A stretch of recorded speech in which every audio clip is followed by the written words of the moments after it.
And so we return and begin again. Welcome to the Invisible Podcast, issuesode 14. It's a bit different this time round, but it's for a good reason, because I'm being joined by the queen of the Oklahoma Comics Underground, Sarah Horrocks, and we are going issue by issue, page by page, panel by panel, theory by theory, whatever by hello, through Grant Morrison's Cosmic Conspiracy Classic, The Invisibles, issue 14, She-Man Part 2, The Day of Nine Dogs. Phew, I did it. Sarah and I have been online for about an hour. In that time, we have had some huge technical issues, and so we are doing something a bit different. There's not going to be any live video of the two of us. We're going to be we've got an audio bit here, so I'm terribly sorry that things are all very different. Loyal Invisible Podcast listener, who indeed is invisible, and please join me in bidding a very warm welcome to my guest for today, Sarah Horrocks. Sarah, how are you doing? I'm doing very well. Thank you for having me. Not at all. It's my absolute pleasure. For those of you who don't know, and let's be honest, guys, you should know, Sarah Horrocks is a comic book creator and critic. She is from Tulsa in Oklahoma, which I've done this joke about an hour ago now, but Oklahoma was named after a musical, and that was hilarious when we first had that joke back before all of the issues happened. She currently resides in Broken Arrow, John Woo, John Travolta, Christian Slater. But she makes and writes about comics, including real treats like Bacchae, Goro, Ophelia, Dysnomia, Hecate, Snake Diaries, Volume 1 and 2. I haven't read those ones, and they've got a very good title, let me say. And you're joining me this week. You're probably one of the most exciting comic book artists working in the medium today. I'm really pleased that you have been able to join us. Sarah, tell us a little bit about why you make comics and about the Invisibles. How did you, what's your kind of history with the Grant Morrison Cosmic Conspiracy Classic? Well, it's kind of interesting. You mentioned some of my earlier comics, the Hecate Snake Diaries stuff. I would say that stuff was very coming on the heels of my sort of Grant Morrison phase. So those comics are sort of very indebted to like the impact that the Invisibles had on me. I read the Invisibles first when I was probably 19. I'd gotten back into comics after kind of not thinking they were very cool for the first part of high school, and then someone handed me Watchmen, and I was like, oh, these are actually kind of interesting. And then after, of course, then you just go to the logical thing. Then you read like Frank Miller, then you read Grant Morrison, Warren Ellis, all those, because I mean, we're talking about late 90s into the early 2000s. And The Invisibles was kind of hit me at the perfect time, because it was like this time period where, because I come from a very sort of religious part of the world. And I had kind of already started unpacking all that stuff and deconstructing how that stuff worked.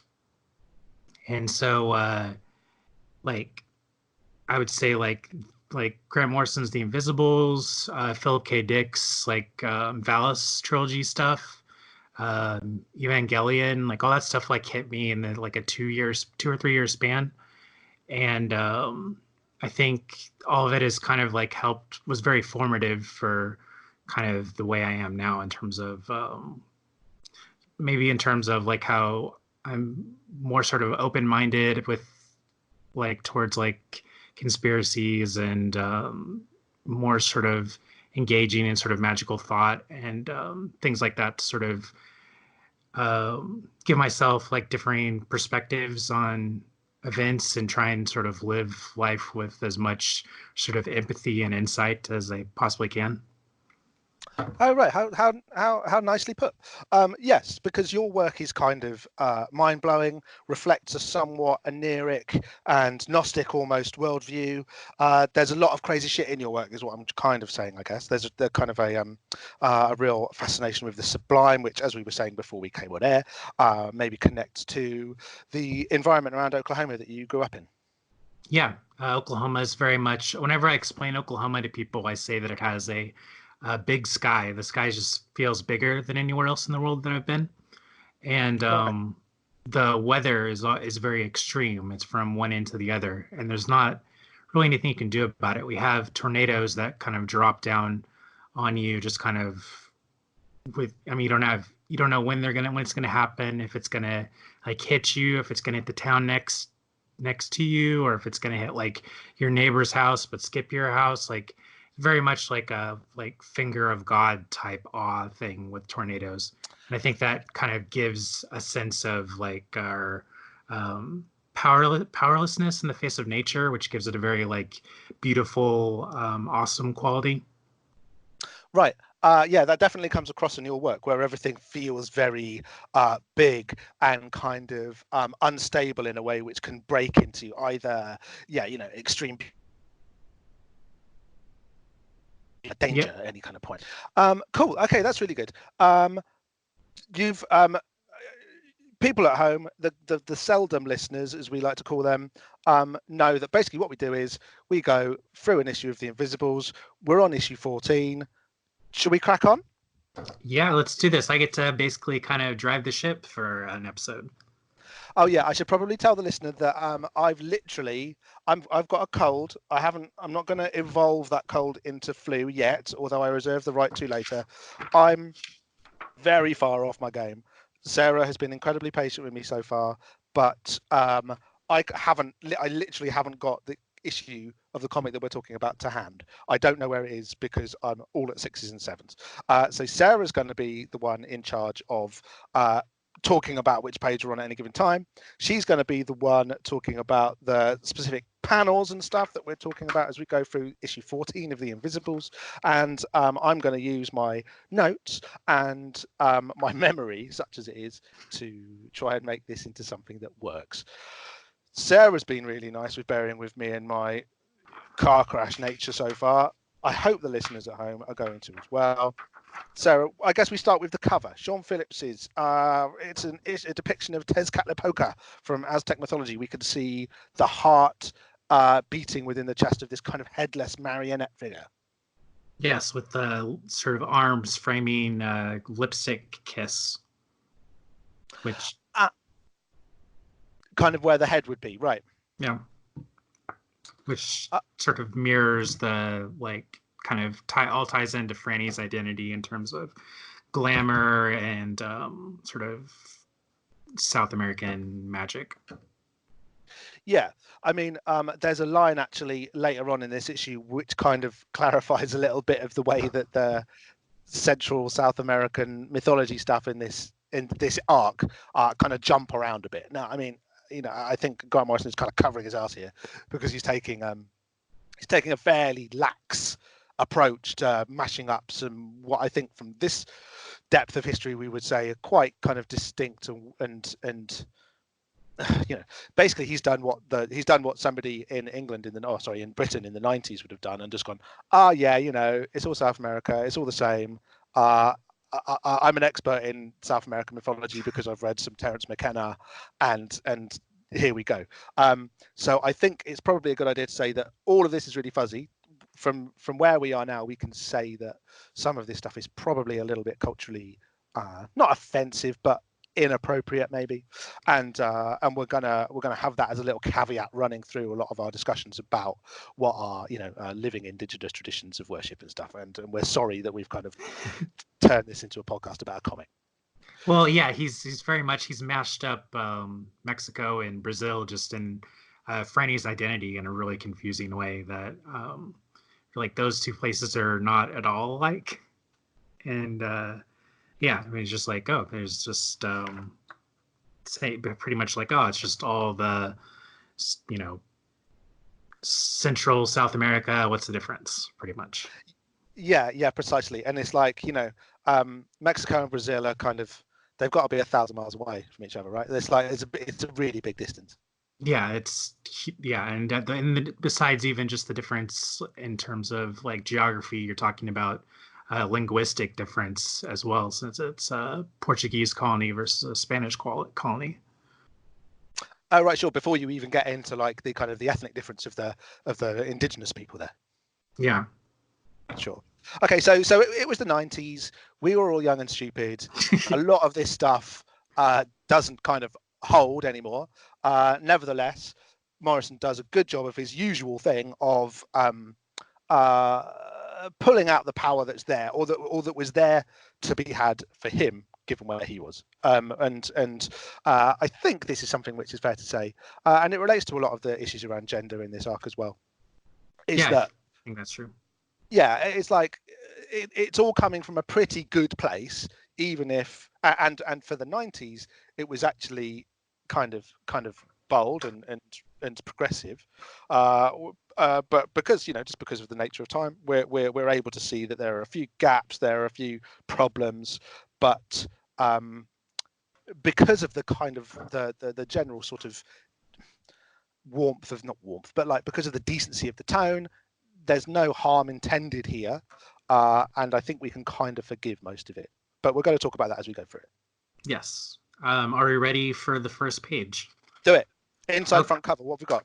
Inside front cover, we have an ad for Mr. Punch, the Neil Gaiman, Dave McKean book. It says it's coming this summer in trade paperback to delight and entertain you. It's Neil Gaiman and Dave McKean's finest collaboration, coming from Vertigo Comics, and you've got the kind of Mr. Punch character over some sort of, there's a 19 here for some reason. 19, I guess it's 1994. This is when it was made, and maybe it's been collected or something during that time. I actually read this book when I was a kid.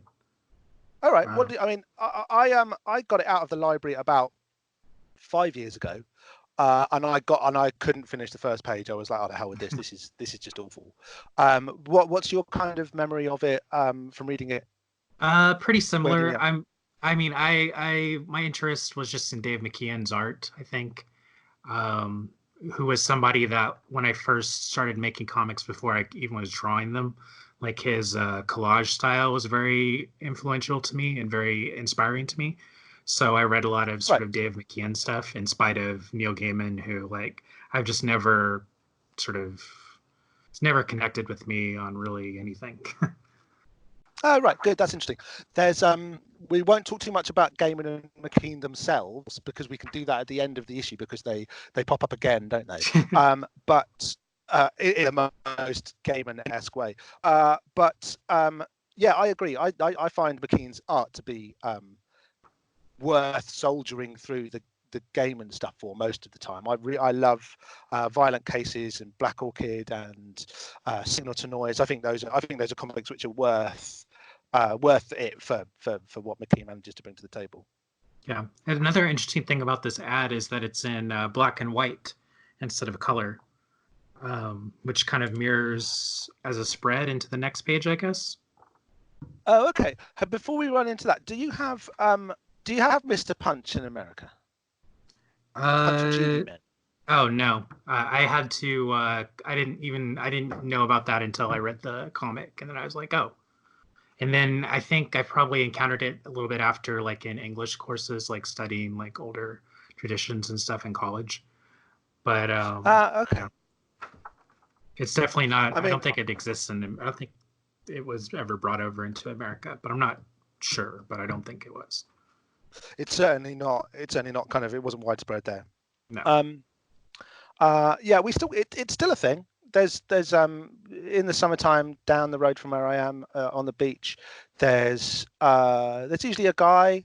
It's very sort of retro now, if you know what I mean. The Punch and Judy seems to kind of occupy a kind of an ideal nostalgic version of what you go to the seaside for, rather than it being something that's a genuine seaside entertainment thing, which it definitely was at one point. And that goes back kind of beyond my lifetime, I would say. That for a long time, when I was growing up, you wouldn't see Punch and Judy at all, and then it was kind of brought back in a small way, kind of around in the start of the first decade of this century, I guess.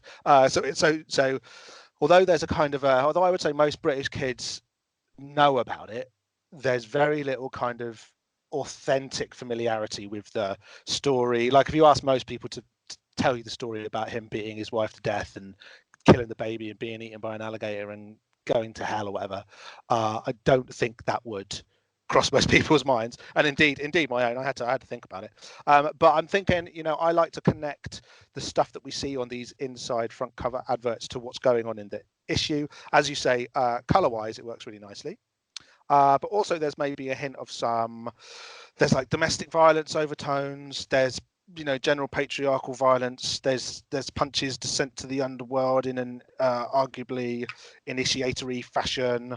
Yeah, Well, it well, so the text for the comic reads, "A dark fable of childhood innocence and adult secrets, of puppet plays, mermaids, murders, crocodiles in the night."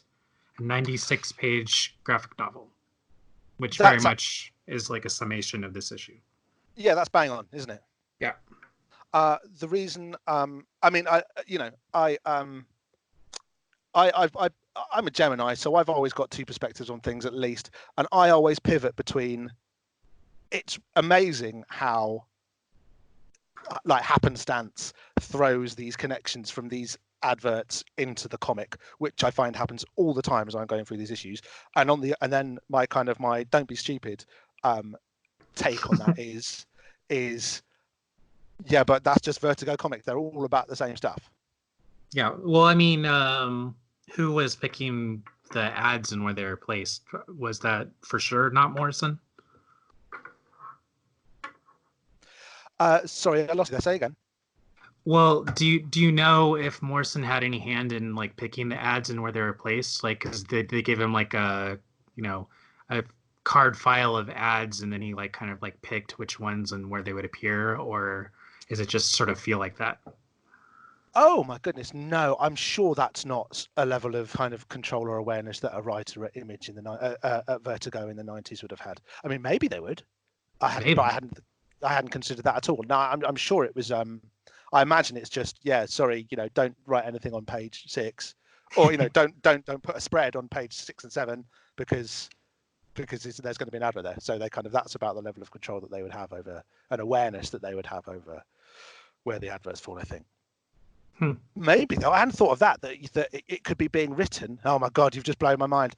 Maybe this is all deliberate. Maybe Gaiman and Morrison were teaming up even then to blow our minds to pieces. Oh my God. Well, there's also a segment later that we'll get to where they talk about like product placement. And is that? Yeah, I think it's this issue. Yeah. All right, cool. Okay, let's we'll get there. We'll get to that when we get there. Do you ready to go for the first like page? Let's do page 1 proper. Okay. So page 1 proper. Do you want me to read like the text or just describe what the page or what? Or do both? I can do both. You could do both. You could just say kind of roughly what's on the page, give it a kind of a description, tell us what the most interesting thing you think on the page is. Okay, so we've got Hildy. She's 11 years old, talking to a butterfly in Mexico. The first line of the book is "Holes in Time?" ? And then a passage about time is not a river, time is more like a bubble, but is to a bubble what a bubble is to a circle drawn on the ground, and time is folding towards its own center where it will collapse and cease to exist. I actually thought that was interesting when I was reading it and worth sort of pulling out because we are in an age where the internet has created both a sort of abbreviated time and also like bubble experiences, which is like wildly sort of distorted our politics and like worldview. Like everyone kind of is being funneled into controllable bubbles of time, and things are getting faster and time is becoming more slippery while that's happening. Yeah, it's so true. People's entire way of apprehending the world is described as their bubble. That's just something that's in the culture now as a steady means of description, isn't it? Yeah. So it's interesting that it was that's. Well, I think this is part of my grand unified theory of the Invisibles, is that what, whether it was the aliens telling him it or whether he was just, reading the plans.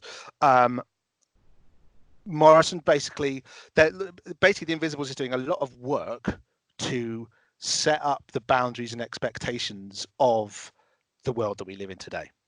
I think all of it's kind of the way that it elides growing sort of digitization of the world with these magical and conspiratorial perspectives has created our world in many ways. Has formed at least a lot of the background and done a lot of that kind of, the whole thing about kind of culture existing upstream of politics. The culture that created our politics that we live in today obviously comes from lots of sources, but the Invisibles appears to be read into the process much more than I was expecting when I started to reread it. It feels very much like something which our current world has been built out of, which is kind of bizarre and in a kind of a conspiracy way, frightening and intriguing. Yeah, I was listening to you talk about this on your last episode because you were mapping this onto some of the schemes of the accelerationist movement. And, right. Yeah, that sounds like something I do. Yeah, I think that's an interesting. I think that's kind of been because I started rereading The Invisibles like around Christmas, but I stopped. But I was having a similar sort of experience. My experience was thinking that it was like a lot of these ideas have been kind of adopted and corrupted by sort of not the best not the best people. So like we've reached some of these like ideals and they've turned out to not be very idealistic, or they haven't really matched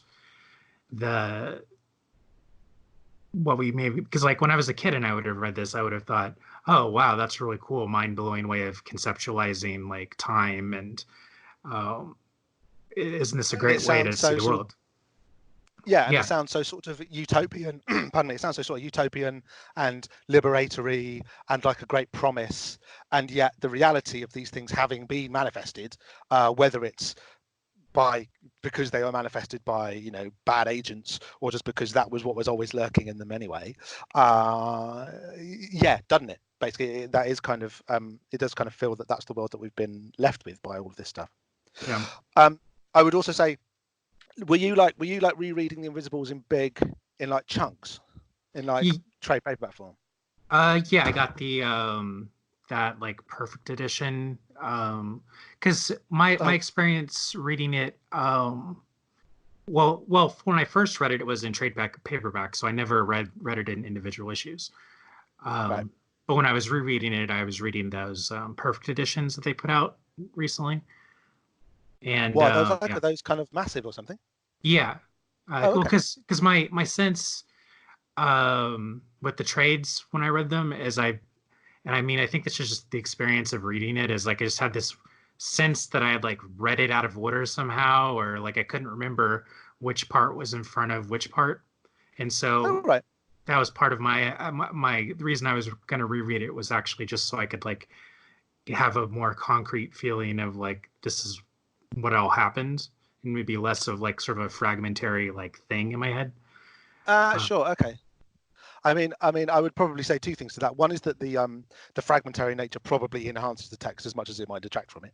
Yeah. And two, I would say that I would caution against reading too much of this in one go, because one, it'll blow your mind, and two, it could get quite annoying quite quickly. Like the kind of I've found that reading it just a single issue, like issue by issue, month by month, like I am currently, has really kind of brought out the strengths in it, given me lots of time to think about it, but also stopped me from getting too much into 90s Morrison zone kind of thing, because his voice can seem a little bit glib, and these kind of appropriations of culture and ideas which we've kind of grown out of in a way,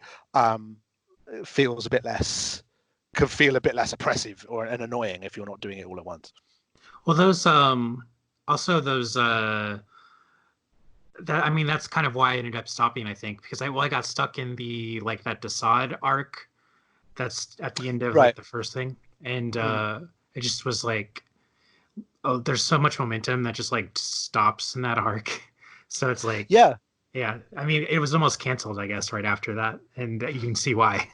yeah, absolutely. It was an incredibly sort of. I think I covered this in the when I was talking about it in my episodes, but you can see why it nearly killed the book because it is such an abrupt and sort of bad change of gears.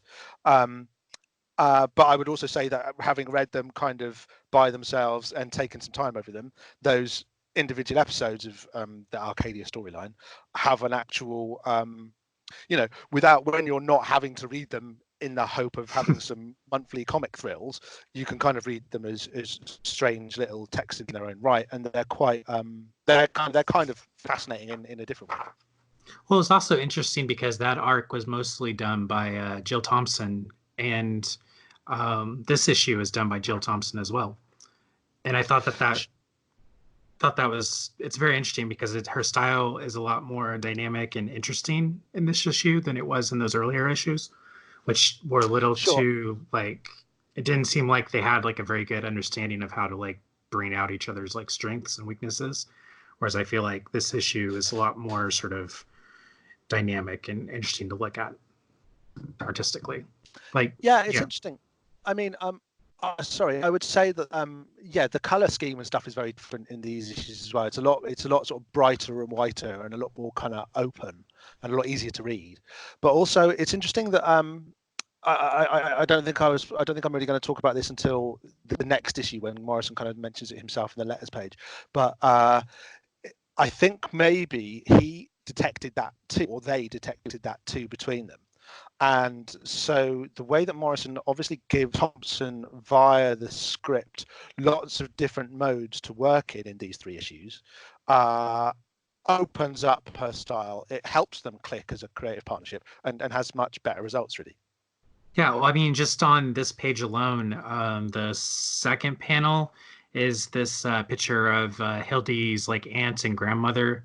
They're in like a Oh, yeah, yeah. blue wooded area, and there's like inky, leafy shadows cast over them, and that's just something that you wouldn't have seen in that other arc. There's a much more sort of um, expressiveness in her like inking style than there are in those sort of earlier issues and some other Jill Thompson comics that I've read.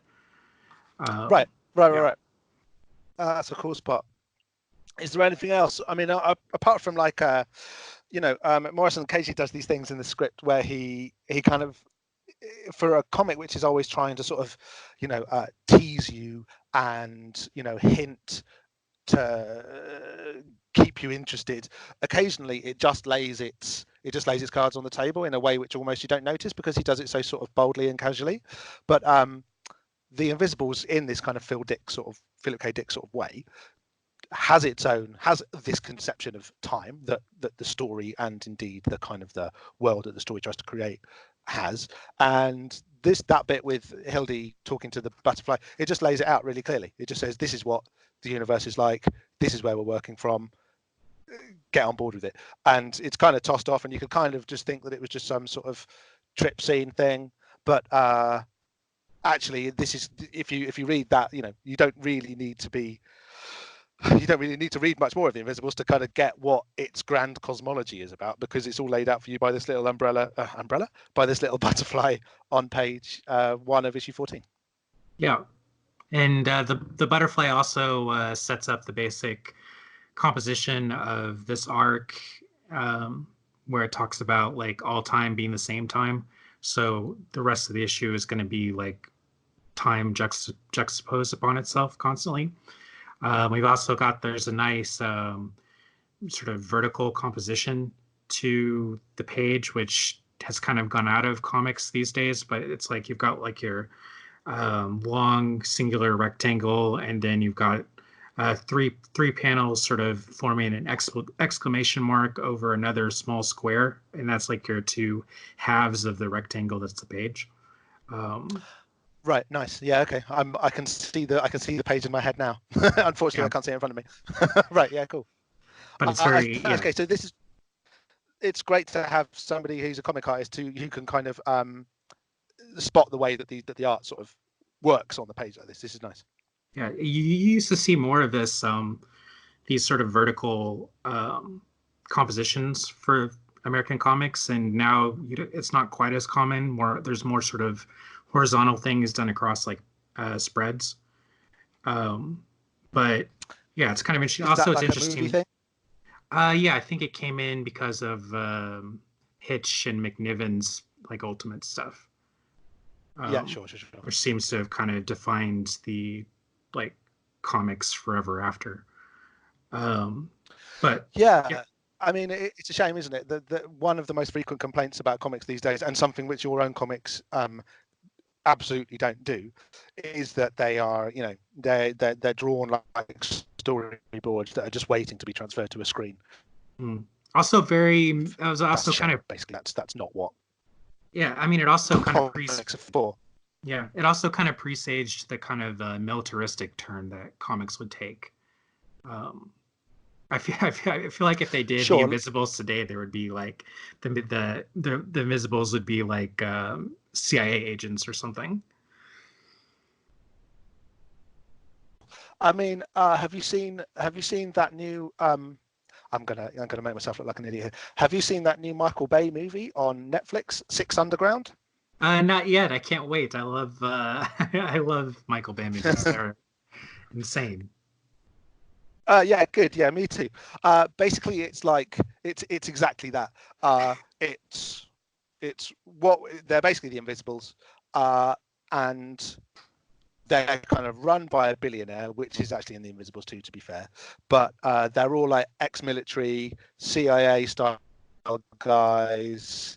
You know, they're like a motley bunch of mavericks, but they're all basically one way or another kind of from the military industrial complex in some form or other. And it is really like, oh, I see. This is who the rebels are now. Right, I get it. I don't get it. Yeah, I recommend it. It's got some cool car stunts in it, obviously. Every time something some big Hollywood movie is made that's like The Invisibles, I just imagine Grant Morrison's like discomfort and like it kind of makes me laugh at this point because it's just been repeated. Yeah, indeed. You can imagine his lawyer getting another angry phone call and being like, "We can't sue them. It's not going to happen. Yes, you created the 21st century, but no, you're not going to get financially rewarded for it. Sorry." not that I think not that I'm sure that Grant Morrison is particularly struggling financially. I'm not going to spend too many nights worrying about that. Yeah, he did make a lot of Batman comics. Okay, so the page kind of arrows down. Then Hildy starts to hear like a noise, and she asks about it, and she says it sounds like an axe striking a tree. So then we turn the page, and our first image is of chest cavity opening, sound effect reek, and it's Texacalipoca. Texacalipoca in his form of the Night Axe. It's him from the cover, right? Yes. Yeah. And then it's again with this page we have there's also kind of two vertical halves to it. They've got there's three sort of square images on the left hand side of Texacalipoca. Yeah. It's chest. No. Thank you. I mean, I feel bad. I wish I sort of. I don't know what. Yeah, I wish I could pronounce those better. I'm usually good at pronunciation, but this is definitely a specific weak point in my pronunciation. This is a tricky one. I would go with Tezcatlipoca. Like, no idea. Like you say, we probably should have done a bit of research, but I can say Quetzalcoatl. Oh yeah, that's because you've seen the Q, the Winged Serpent. Yes, that's true. Yeah, one of the best movies. Yeah, indeed. Yeah, that's he's the most. Quetzalcoatl is the raddest of all the Aztec gods. Everyone knows that.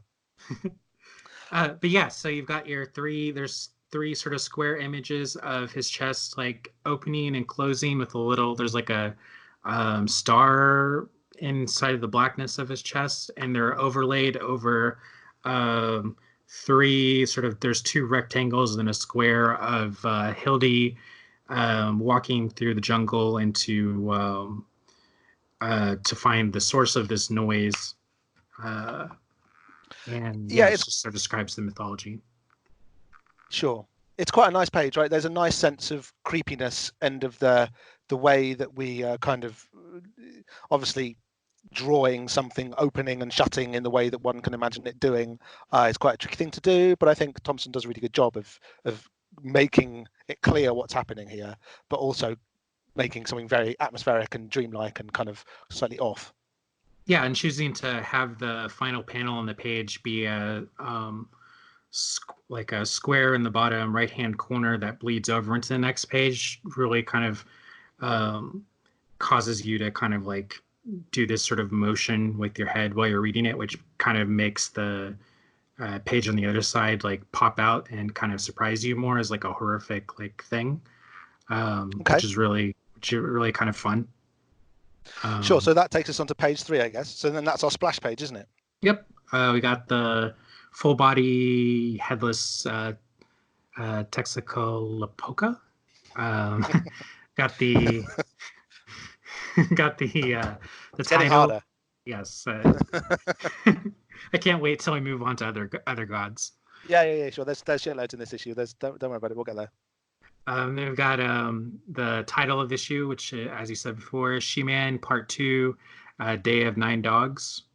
And then we've got the credits at the bottom: Grant Morrison, writer; Jill Thompson, artist; Daniel Vazzo, colors; Clem Robbins, letterer; Julie Rottenberg, associate editor; Stuart Moore, editor. The Invisibles, created by Grant Morrison. As we knew. Cool. Thank you for doing the credits. I mean, so I reckon that this Night Axe character, like so Tezcatlipoca as a he's kind of like the king baddie god, or the king, like, you know, not baddie necessarily, but like he's the one who kind of causes trouble as much as not. No, because that makes him sound like a trickster. Tezcatlipoca is kind of like the slightly scary father Yahweh kind of god, right? I mean, I know I hate myself for trying to map it onto, you know, like Middle Eastern or you know, European traditions of godliness to be able to make sense of it. But to me, Tezcatlipoca's got a kind of he's very sort of necessary, and the world kind of belongs to him in a way. But he creates a lot of challenge for the humans. Yeah. Yeah. So that's kind of the vibe I get from him. And obviously he appears in many forms, one of which is like a jaguar, I think. And obviously, you know, if you live in a rainforest and you've got jaguars around you, you're definitely going to come up with some cool stories about them. But this avatar, this like manifestation, is the Night Axe. Thompson draws it in a way which kind of has this excellent sort of like puppet-esque quality to it, or like the posture is very sort of like it's hanging almost. But it also strikes me of being a bit of a sanitization, which is what I think the Night Axe obviously is of, which is a sacrificial victim. This is like the Night Axe is what's left of a body after it's had its head cut off and its chest cavity excavated in the Aztec human sacrifice temples. Yeah, I want to also find interesting the like pose kind of conflates into kind of a Western. The pose kind of maps onto a kind of Western stigmata thing too, with the palms kind of up and exposed, like we're expected to see some sort of like bleeding there. Oh, good spot. I guess that's a really interesting point, actually, isn't it? That as much as we might try, and in fact, this kind of gives Morrison a bit more leeway as well, I guess. It's actually quite difficult for us, or indeed for people, I would say, in Mexico or Brazil, wherever they happen to be. It's a bit iffy to picture what these indigenous gods are like without having that Catholicism overlay on it anyway. Like that's got to be difficult for everyone. Yeah, especially the generation that Hildy belongs to. Yeah, for real, sure. Okay, that's a really good get. I didn't twig I didn't get the Catholic thing there at all, but you're absolutely right. Brilliant. I think it also speaks to that this is we're seeing a version of this sort of Mexican deity through the eyes of the West, or not the West, but sort of white colonialists, basically. Sure. Because it's Thompson and Morrison are both are the ones who are depicting this. So it's kind of in a way it's kind of a concession to the fact that they can only sort of depict this through that sort of perspective as well, even more so than like Hildy would. Yeah, sure. Yeah, exactly. This is why I'm prepared to cut the Invisibles quite a lot of slack when they get stuff wrong, because it's like not only like we can only be who we are, right? We can only especially writers and artists can only trust their own perspective, really, and any attempt to like cosplay as being the thing that you're writing about only creates more problems in a way. So you're as well to be like, well, you know what, this is how I'm drawing it, and I'm sorry if I'm wrong. Yeah, we've also got this nice kind of broken wall behind the character, which kind of speaks to this like experience for Hildy, and like that she's kind of broken into a new sort of level of her perception.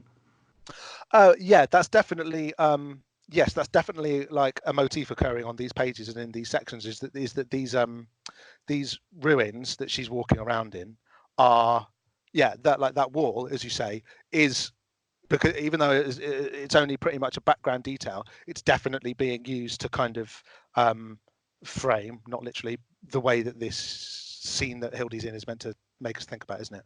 Yeah. Well, I mean, even like the sound effects and the sort of motion arrows going into the chest has a certain like I don't know. It puts in, it has a certain like focus to it that's kind of interesting. It makes it, instead of making it look like, it doesn't just look like that the chest is closing. It looks like the chest is also radiating, which Right. is kind of the duality of the sort of the god's like heart that she has to steal.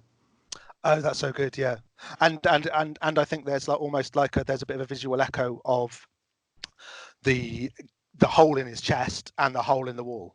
Exactly. Yeah, brilliant. Ready to go to the next page? Yep. Okay. Next page takes us to a 23-year-old Hildy puking into a sink in London.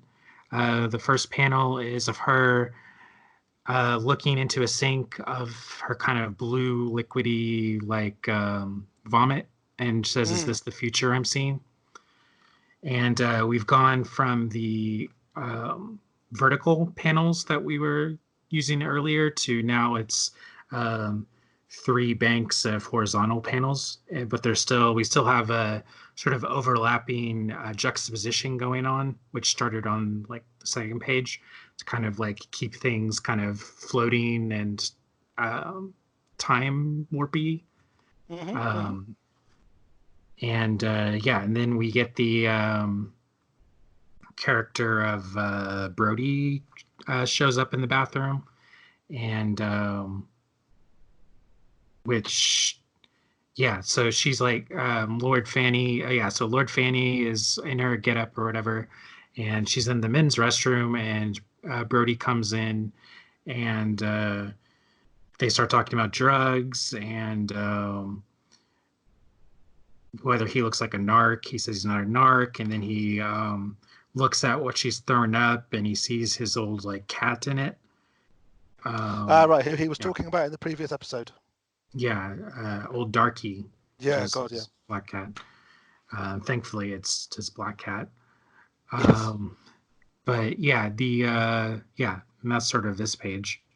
I thought it was interesting because like it kind of gets into some of the stuff with Lord Fanny's character, where she's like, because she doesn't like identify as like a woman really, but she goes by female pronouns when she's like in drag, but she still uses like the male restroom, and still like refers to herself that way. Like it's pretty much like you talked about it in the last episode that her Lord Fanny thing is almost more of like a superhero costume than it is like an identity. Yeah, although I think she begins to. I don't know about begins to, but there's probably a point later on in not in this issue, but in the Invisibles, where she stops to not be that superhero identity, and that superhero identity, obviously is a woman. Mm. It's kind of like his, because like Morrison's done other characters like that as well, I think, right? Where they're like, whenever they're like superpowered version is like a different gender than their like non-superpowered version. Or am I conflating that with something else? I think you probably might be onto something. It sounds a bit like more of something that Peter Milligan or something like that would do. I think maybe he does that in the Enigma. That's what it is. Yeah, but it was a thing that was in the wind at the time, right? Yeah. Yeah, it's interesting, like, because obviously when I was reading this, I hadn't quite come out, but I was dealing with my identity and everything, and I come out like maybe two or 3 years after reading this, and this character for me at the time was really sort of inspiring in terms of like, not that I necessarily thought that I was like her, because obviously I'm not, but like her general like pride and like sort of fuck you-ness of like her personality was very helpful, because when you're trying to like have the bravery to kind of be yourself, like having a character that's somewhat similar, that is like kind of punk and very kind of powerful, and has really interesting friends and a good like exciting life, like that kind of is very like powerful on you as a young like trans kid, I think. Right. Okay. So that's nice to hear that it regardless of the way that over time certain perspectives and terminologies and stuff may have shifted that might make Fanny's character look a bit crude in many ways, actually it works. Yeah, I mean reading it back now, it's the sort of the missteps and sort of like stuff where it's like Morrison doesn't really seem to know what he's talking about type thing. That stuff is more like glaring as an adult, but I look on it sort of, I still kind of look on it with sort of the eyes I had on it as a kid reading this. And I think because I've seen people get on Gaiman as well for his Sandman thing, which in retrospect like is obviously has a lot of problems with it, with the Wanda arc or whatever. Yeah. But at the time that was very progressive, and this too is still very like progressive for that time, and it's something that a lot of, if you're of this era of like trans kids, like you would have seen something like this and it would have been really cool to you. Whereas like now, like if you publish this exact thing now, it'd be a much bigger problem because there's less of an excuse to like be ignorant and yeah. Right. Okay, that's really good to know. And also, it's nice that you. It's great that Fanny is really cool, right? Even though in this issue she's arguably at her most vulnerable and at her weakest, she's not only is she kind of sympathetic and somebody who you want to be friends with, she's actually awesome and somebody you can identify with and has a glamour, basically. Yeah, I mean, this was my favorite arc of the Invisibles when I read it as a kid, because it was very the sort of trajectory of it and sort of a lot of the messaging. Like there's a part where she was like talking about like dragging herself through filth and degradation and stuff like that, but she was like embracing that, and like kind of like, because I always had this thing like, cause like I said, I grew up in a very religious part of the country, and Sure. I always had this thing that I got from Milton where Satan is in hell, and he says like, that line about the mind is its own place, it can make a heaven of hell and a hell of heaven. I always like thought of like that kind of thought process was very integral for me, like growing up in that kind of environment and being closeted and stuff in terms of like how to cope with everything. And I feel like Fanny is very much that kind of character where she like uh, she is going to take reality and then filter it um, through the lens that she decides and um, experience the reality that she's created like through that prism. And I thought that was, and then like the arc of this is really cool because it kind of like like you say, it takes her to her worst, and then she kind of comes out of it, and you kind of get to see her like uh, deconstructed and put back together, which is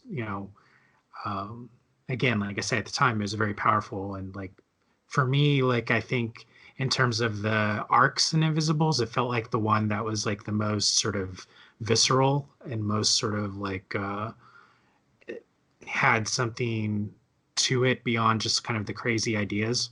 I don't know what the source of that necessarily is, Right. but I've always thought for me, my experience of it was that was very like um, felt more emotional than other parts of the comic, and I really kind of like that made it stand out more in my reading. Right. That's lovely. Actually, that's really nice that it was able to help. Right. That it is doing good. Mm. I was a bit worried. I was a bit because that bit about and I think it connects to Tlazolteotl. Got that one wrong as well. The butterfly totem has that kind of sort of hoovering up the shit and turning it into gold kind of vibe. And I was worried that there was maybe a bit of maybe it feeds into some cliches and sort of stereotypes around tragedy being integral to the lives of queer people or to trans people, and I mean, that big. I mean, it certainly does, but it's just there's also like positive aspects to it. There's a it's not in this issue, but I think it was the last issue, or maybe it's the next one or something. There's various points where Morrison's ideas of gender become very bioessentialist, at least through the Sure. way that the grandmother character explains it. Yeah. And that stuff today would be considered very like turfy and trans exclusionary. Yeah, of course. But I kind of I do kind of like still read it through kind of a little more charitable eyes than somebody who maybe was approaching this for the first time. I think the time to read this and have it have like an impact on like a trans kid or something was definitely the late 90s, early 2000s, though Mhm. it could still have a place now. I think it would be almost more useful if it were like more couched in kind of a um, queer drag thing, and because there's so much fuzziness around Fanny's identity in terms of like whether how she sees herself, Yeah. and that sort of terminology she uses, which I think is just I think either Morrison writing it today or just somebody who is more sort of aware of the differences of everything. It would probably be a better comic just to like have those things sharpened more. Yeah, sure. And I think I guess one benefit of if you were kind of exploring that thing for the first time now, you wouldn't be stuck for quite so few examples of these things happening, when certainly in comics and really in the broader cultural sphere at the time as well, there really was only Wanda from the Sandman and Fanny, and that was kind of it to my knowledge. Yeah. Well, the downside is like now, um, when we get these characters, they're very idealistic, and they tend to be sort of married into kind of the superhero military industrial complex thing. Oh, right. Okay. I think these days, like, if you want to see like good comics about trans people, the difference between like then as opposed to now is that now you don't really have an excuse not to go find like actual trans artists who are Yeah, sure. doing like someone like Erica Price is doing like very edgy work with that stuff. Whereas I feel like when um, cisgender people these days do stuff with transgender things, they're very tentative, and so they create Hmm. characters that are not very. Um, they Well, they're not might really allowed to be bad in any way, are they? right, and so they're not very complex, and so the audience for them ends Yeah. up being more like cis people who want to feel bad about trans people, more so than they become like comics for trans people, which Yeah, yeah, sure. like that Paul Jenkins Alters comic is a really good example where um, it was just very a lot of stuff in it was just not really thought out, and it's just kind of hyper focused on the transition phase, which is one Oh, thing okay. Mhm. which is one thing you can give Morrison credit for in the Invisibles is like it takes us. I mean, we never really focus on the transition phase, even in this arc. It's more like beginning end. There's not necessarily an awkward sort of middle stage with Fanny. Right. And whereas today, I think a lot of those comics by cisgender artists tend to be like just very fetishistic and focused on just like someone coming out as transgender because they're very interested in like that borderline between like their ideas of gender and this other idea of gender. Right, sure. And it lends itself to lazy storytelling of having the kind of the triumphant transition, and then you just kind of go into life as if everything is perfect and easy or kind of finished. Yeah, well, Right. it doesn't allow you to have like a fully formed character because you're talking about like focusing on a character when they're at their sort of in between where they're kind of in between forms and like you're focusing on like a very almost kind of embarrassing time period because instead of like focusing on a like more sort of like powerful like think about like Lord Fanny like in her sort of pomp as an adult like versus Hmm.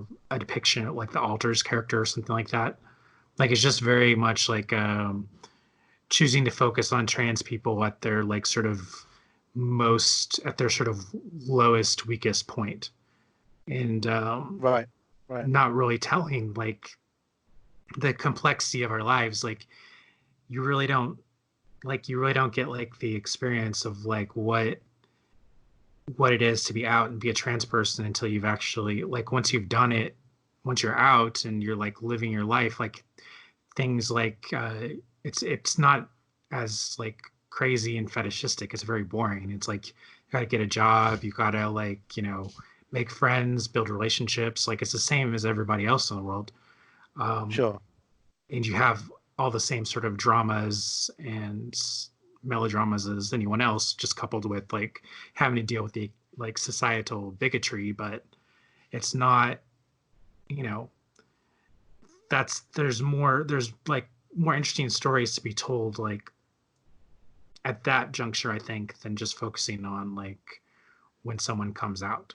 I mean we see that with gay Sure. characters as well, like a lot of the early there was definitely it's definitely kind of fixation by straight people in terms of like coming out stories and um, wanting to like especially like in the early 2000s I think a lot of sort of focus on characters like coming out and whereas that's just kind of like the first like step to a whole like rich like life and it's not Yeah.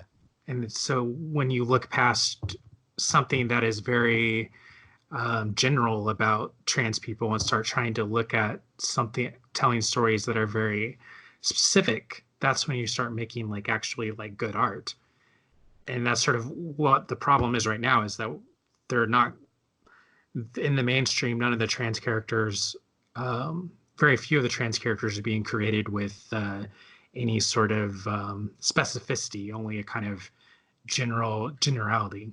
Though that I think that's starting to change a little bit because like there was a HBO show last year whose name's eluding me, but it was about like teens and it had like a trans teen in it, but it wasn't like they had already sort of transitioned and they already had like their friends and everything. So it was about more her like experience, and it was more Okay. she's a more sort of well-rounded character. Pardon me. But yeah, I think that's just sort of like it's interesting because like the 2000s and the 10s are in some ways more woke than like the sort of 90s era, but in other ways very much more regressive, and have kind of lost Right.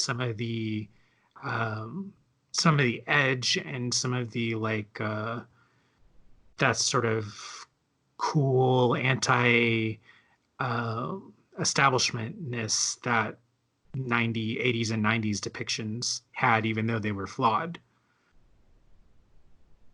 Right. I see. And in a way, I guess you're saying that kind of exuberance and attitude, even though it may be, wrapped up in certain assumptions of its own, um, actually creates an experience which is truer to life because at least you're dealing with somebody who is expressive or agentic or kind of lives and dies by their own shit in a way, rather than somebody who's kind of,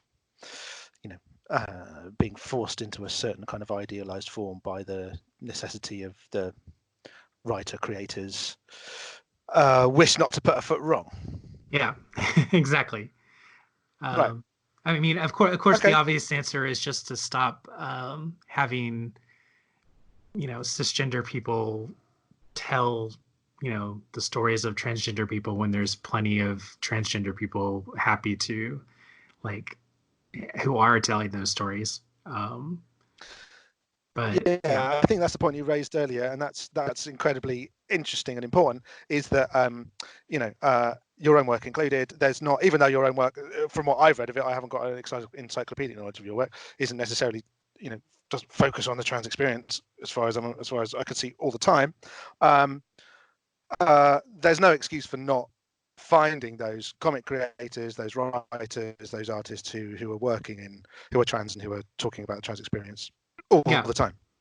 Well, it's interesting when you talk about like my work. The trans character I have in Goro was very much a reaction to um, these sort of idealized depictions of trans characters that I see, and it's very much more Yeah, in because line that's with. Yeah, I was wanting to create somebody who was a bit of a mess, because it was important to me that we get to the point where like even if a trans person is awful, they still deserve basic dignity. And I feel like that's what's being lost when we're just using idealized like forms. So we're saying that sure. like, because like you see it whenever people want to insult like Trump or Ann Coulter or someone like that, they'll start bringing out very like misogynistic or homophobic like tropes, even though they as sort of leftists they should know better. And it's because it's Hmm. like, or even like Caitlyn Jenner, when Caitlyn Jenner like obviously she's a Republican, and Yeah. once her ideology doesn't conform with mine, then it's okay to be uh, to say like awful things that are based upon just her being transgender. And so yeah, I was very interested in these sort of flawed trans characters who you still have to like grant basic dignity no matter how like bad they might be. And I think that's definitely energy that I carry forward from like Lord Fanny, because she's very much that kind of character who like literally like crawls through shit. Um, Well, she's in a real mess in this scene, isn't she? yeah, She's very like she's on drugs. She's puking up in a toilet. She's puking up raw time energy, matter, stuff, and there's a very dangerous toxic masculine figure looking to swoop. yes, But so she's all over the place, and yet um, obviously she's like the focus of the issue, and we kind of want to see her. We kind of want to see her win, right? We kind of want to see her. Um, we want to know how she's going to cope with this terrible situation that she's kind of got herself into. I mean, partly it's not really her fault, obviously, but yeah, but we're kind of like, okay, cool. Show me what a bad night in a nightclub looks like for this woman. It's interesting when we talk about like the because obviously we know this Brody character is going to be a threat to her, but it's interesting to look at like how that's kind of set up because he just kind of appears in the restroom and he's got like his hands behind his back, and the first thing he says is, "I just needed a piss and wandered in the wrong door." It's hard to tell in these kind of clubs. I suppose I ought to introduce myself. Like it automatically like sets him up as a like outsider, and also um it's kind of interesting because you can also see in that same panel that they're clearly in the men's restroom because they're oh, never mind. Yeah, I don't know, actually don't know which restroom she's in either. um Oh, but okay. so he's come in, his hands behind his back, and then he makes a comment saying it's hard to tell in these kind of clubs, sort of automatically outing himself as an outsider to this kind of club. And there's a certain sort Sure. of I menace am. that's automatically set up. Yeah. Well, he's being his dialogue's quite well balanced on being sort of familiar enough to be colloquially sort of, or like chattily sort of egalitarian, right? He's just kind of talking to Fanny as somebody who he's just met in a club. He keeps dropping in these subtle signifiers of difference between her and him. Yeah, it sets him up as being an outsider, but also kind of he's got an agenda as well. He's also Yeah. he's obviously a threat, or like he's obviously got something else going on. Yeah. And this leads us into the advertisement on the next page, which is perfect. It is an ad for the The Bloodhound Bloodhound gang. Gang. Yeah. And there's the top left corner. So the album's called Use Your Fingers, I understand. Yes. it, so first I'll describe it graphically. The top left corner, you have a sort of dark dog with sort of star eyes glaring out at you. It's in a little corner. And then the picture is of, I guess, two of the members of the Bloodhound Gang flashing some sort of symbols with their hands. It said the first thing under the dog says "bite me," and then it says the Yep. Bloodhound Gang is barking, and this is their debut. Use your fingers. The album features "You're Pretty When I'm Drunk," "She Ain't Got No Legs," and "Mama Say." And then it says Bloodhound Gang. Their bark is worse than their bite. Which is all obviously a massive tell about the character we've just been introduced to. Yeah, ain't it? Yeah, that's a really good spot. Uh, uh, I hadn't put that connection in, but it's absolutely right, isn't it? He's this kind of because quite a lot of attention is paid to Brody's hands in the way that Thompson draws him, isn't he? The way he's holding his hands is always quite carefully drawn. There's all the stuff about fingers in the advert. There's the stuff about bark and bite. There's this horrible sort of adolescent blokey energy about the Bloodhound Gang as a project, and about the graphics of the graphics of the advert in particular as just sort of bratty skater Beavis and Butthead kind of thing. Well, the color of the advert is puke colors. And then, of course, the right, yeah. use your fingers. You use your fingers to throw up. So it sort of marries in with the Fanny's having just been sick. That's amazing. I hadn't picked up on that at all. I was going somewhere much ruder with the use your fingers thing. Oh yeah, I'm sure that was probably the intention, but I think if we're talking about contextual reading. Yeah, I think that's probably it. Did you listen to the record? The only Bloodhound Gang's album song I've heard is the Roof is on Fire one, which all right, I don't know if I know that one. I know You and Me Baby Ain't Nothing But Mammals. That's the one. Oh yeah, I know that one too. The Roof is on Fire was used in Michael Moore's Fahrenheit 9/11 one, I think. I guess it's a very popular song with like soldiers committing war crimes over in Iraq. Oh, nice. So So like, so seriously, one of those like 9/11 sort of, one of those like 9/11 songs. No, it's just appropriated by like because it was a '90s Oh, song, but like the lyrics are like the roof is on fire. We don't need no water. Let the motherfucker burn. Um, oh, okay. That one didn't so make it over here. I haven't heard that one. oh yeah, that was kind of their big hit here. Um, and obviously it would have appealed to someone who was dropping white phosphorus on entire towns of Iraqis. Yeah, it does sound like a wonderful record to commit war crimes to. Absolutely, yeah. Yes. I try to make a point of listening to the albums that are advertised in these issues, and I did listen to this one.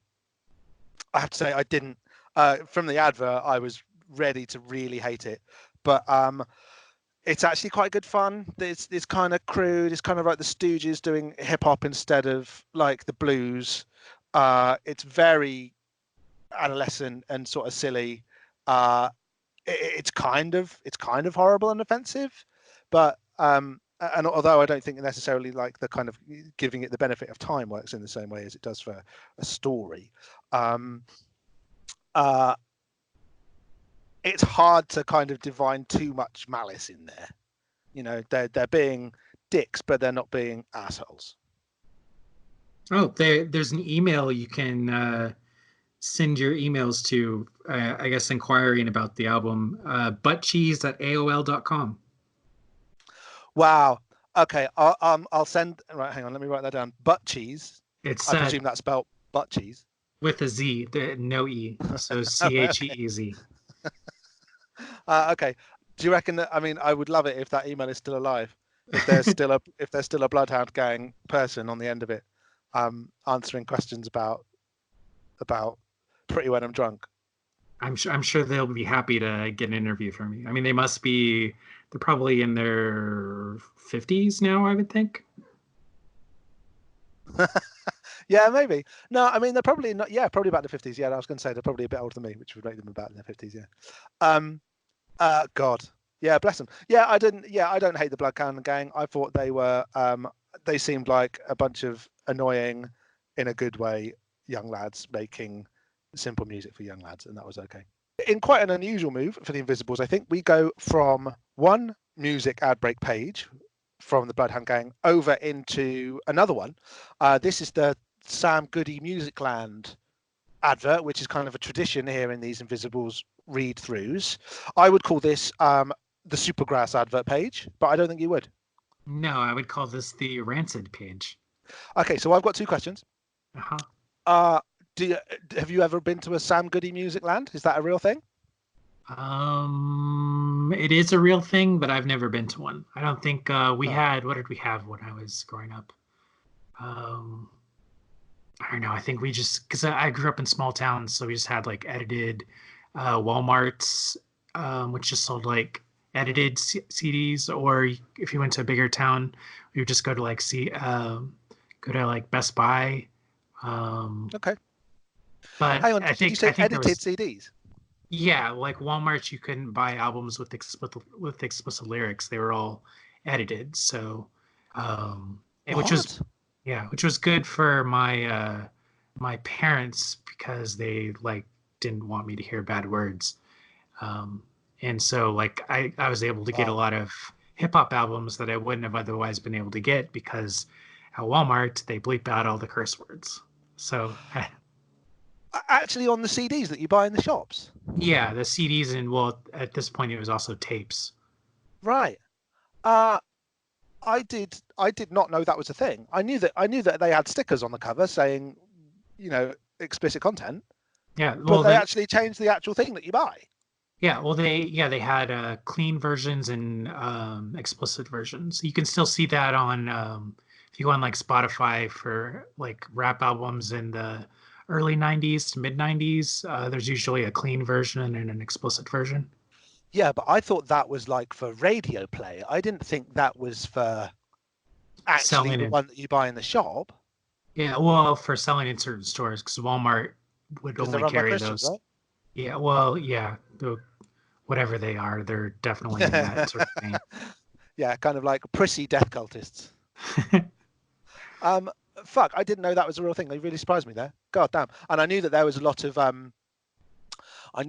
controversy around the censorship of music in the States in the 90s. It was a huge thing with Ice-T and whatnot. But I literally only thought that it was because if they would put a sticker on it. I didn't realize that the actual thing that they would sell in a shop would be different. Yeah, I actually remember my stepdad had a old Columbia music club like thing, and I ordered Biggie Smalls' Ready to Die album. And it was because like in the catalog they didn't check that it was explicit lyrics or not. So then it arrived and it had the sticker on it. So I was like, I got to it before my parents did. So I was like in my room trying to chisel the sticker off Oh, before wow. they came in. Yeah, And obviously not just so I playing could have it it. too loud. Yeah, well, I would go. What I do is I would take the CD over to my friend's house because he was like a latchkey kid. So like his mom wouldn't come home till like 5, so he'd go over there after school and listen to all the explicit lyric music that I wanted, and we Nice, just that's like pretty cool. crank it up as loud as we wanted. But yeah, that's a little bit of 90s Americana that No, it really is. experience. It really is. Hang on. Okay, so if you were, would you be able to have a comic like the Invisible? I know that you've got it in trades or whatever, but would you have been able to have a comic like the Invisibles in the house, or would that have been risky too? Riskier, but generally like my reading, it depends. Like for my mom's family where I lived most of the year, what I read, like I could read whatever I wanted to. So I read very Yeah. like adult, like explicit things like there. But at my dad's house, like they would like my very first comic I took to my dad's house and they threw it in the trash, which is probably why I love comics now. What? Uh, Yeah. No, no. In retrospect, that was the best thing they could do. They were and like, it was just like a late, would have been like a late 80s, early 90s Flash. It was like when he was fighting the, either was it Professor Zoom or the Reverse Flash? Because there's like right? a thing where he like tears out someone's heart, I think. And Oh, yeah, yeah, yeah. He it's does that quite a very, lot. yeah, very graphic comic. And they tossed it in the bathroom trash, and I would just go use the bathroom constantly, and I would like pull it out of the trash and read it. An issue of the Flash. Yeah, I it's like mean, it's not the most, you know, subversive or threatening of comic books, really, is it? yeah, well, it wasn't Spawn. Well, Spawn. Okay, that's fair enough. Spawn is the devil's comic, so that's that you could kind of understand. I don't because I mean I never would have even known about the Invisibles like when I was like that phase of comic reading, so I don't know how it would have gone when we went together. Because I was reading like X Force and X Men and Spider Man, like the early Image founder stuff. Yeah, nice. I noticed that you've been rereading a lot of that, and you've been posting lots of photos of it on Twitter this week. Yeah, it's I love that stuff.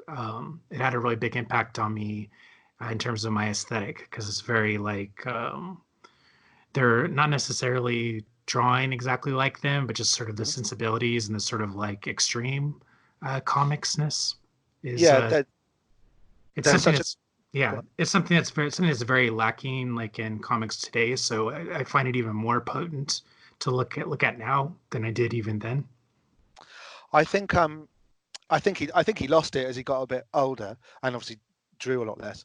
But I think there's something about Jim Lee's costuming and his uh just like the way he draws like interiors, just like the way he draws objects and spaces. There's a kind of a version of futurity in the present day, the way that everybody has these kind of you know bits of metal kind of just in their clothing, or the way that they'd be sort of resting on a table, but the table would be this kind of bank of silver computers or something. I think he was amazing at it. I think he was amazing at capturing a glimpse of a type of future that would never arise, because it was obviously much too big, much too sort of tech focused. Yeah, him and Silvestri both. I think that's especially that era. Like I feel like for me the best Jim Lee stuff is the Uncanny X-Men stuff, and then a little bit of the X-Men run. But like the Wildcat stuff is okay-ish, but as he gets like farther and farther into like Batman Hush and then stuff now, like still really well drawn, but like the aesthetics of like coloring have changed in a really bad way. And he really benefited from having a bit of a simpler palette. yeah, I think once everything became kind of darker and more sort of gradientized, it's you've lost a lot of the sort of um, inky expressiveness of like Scott Williams's inks, and just sort of like the just general like raggedness, I guess, to it. Like it's so yeah, I'm definitely vibe a lot more on the that sort of more flattened stuff where you can get where the inks have more of a presence. And it's it happened to all the image founders, like all of them pretty much. Even Frank Miller, if you look at the stuff that Miller's done post Lynn Varley, they all seem to be really into kind of a drab metallic color scheme for their work. Yes, it's a shame that I mean, what was it with the Dark Knight 2 book? Dark Knight. Well, are you talking? Yeah, go ahead.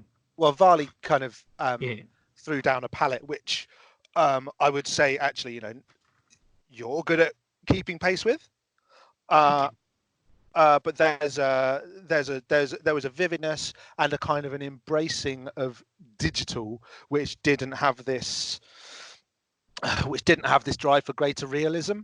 And it strikes me that comics have really, or comic art in a lot of mainstream books now, has used the possibilities of digital to just make things closer and closer to the real, which is not what I buy comics for.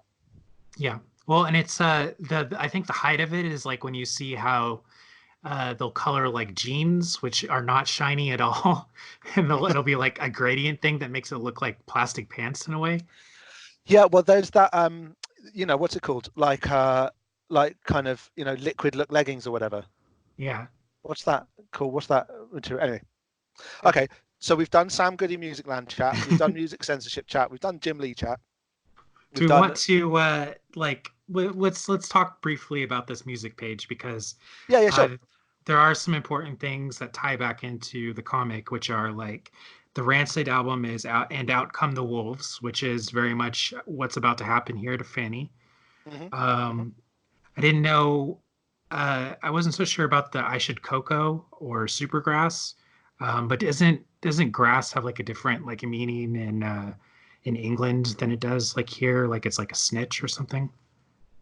Oh yeah, it does. Yeah, so like Supergrass were I feel like when I look back on my teenage years, I feel like I spent much more of it standing in tents watching Supergrass play than I should have. I think I probably only saw them 2 or 3 times, whatever, but I feel like I saw them a lot, and that they were like a ubiquitous presence in my teenage years. So I hadn't thought of that. I just thought that Supergrass was Supergrass, the band. But you're absolutely right. A grass is a criminal informant, and a Supergrass is one who. Okay, I'm going to get this wrong, but I think a Supergrass is one who obviously is involved in a particular. So like a grass is like a snitch that a cop will go to time and time again, right? Whereas a Supergrass is more like an informer who's kind of roped in and is used in a big particular case. Which is kind of what Brody is in a way.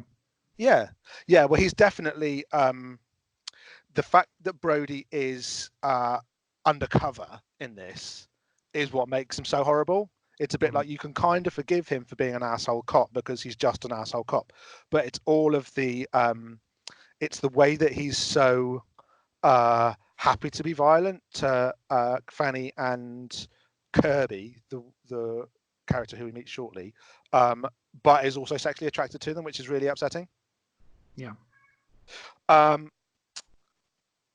Yeah, the way he's like, the way the violence and the desire mix together.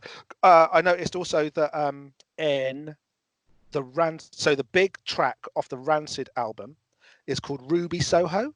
Yep. All of the nightclub scenes are obviously set in Soho, and the lyrics of the third verse go, Ruby's heart ain't beating because she knows the feeling's gone. She's not the only one who knew there's something wrong. Her lover's in the distance as she wipes a tear from her eye. Ruby's fading out. She disappears. It's time to say goodbye. And I think in terms of motifery and the way that, particularly within these few pages, Fanny is under threat. I think that's there too. I refuse to believe that Morrison didn't like handpick these advertisements. I think you've gone. I'm quite happy to go quite far with conspiracy theory stuff. I think you've gone very next level here, and I like it. There has to be a way to find out. I'm sure like Stuart Moore must be on Twitter or something. You can ask him. Okay, let's do that. Right, we'll try and track that down. We need hard evidence and somebody who was there to be able to to assuage your paranoia. On the next page, we have this excellent panel at the start where Thompson manages to sort of draw in slow motion. It's really good, isn't it?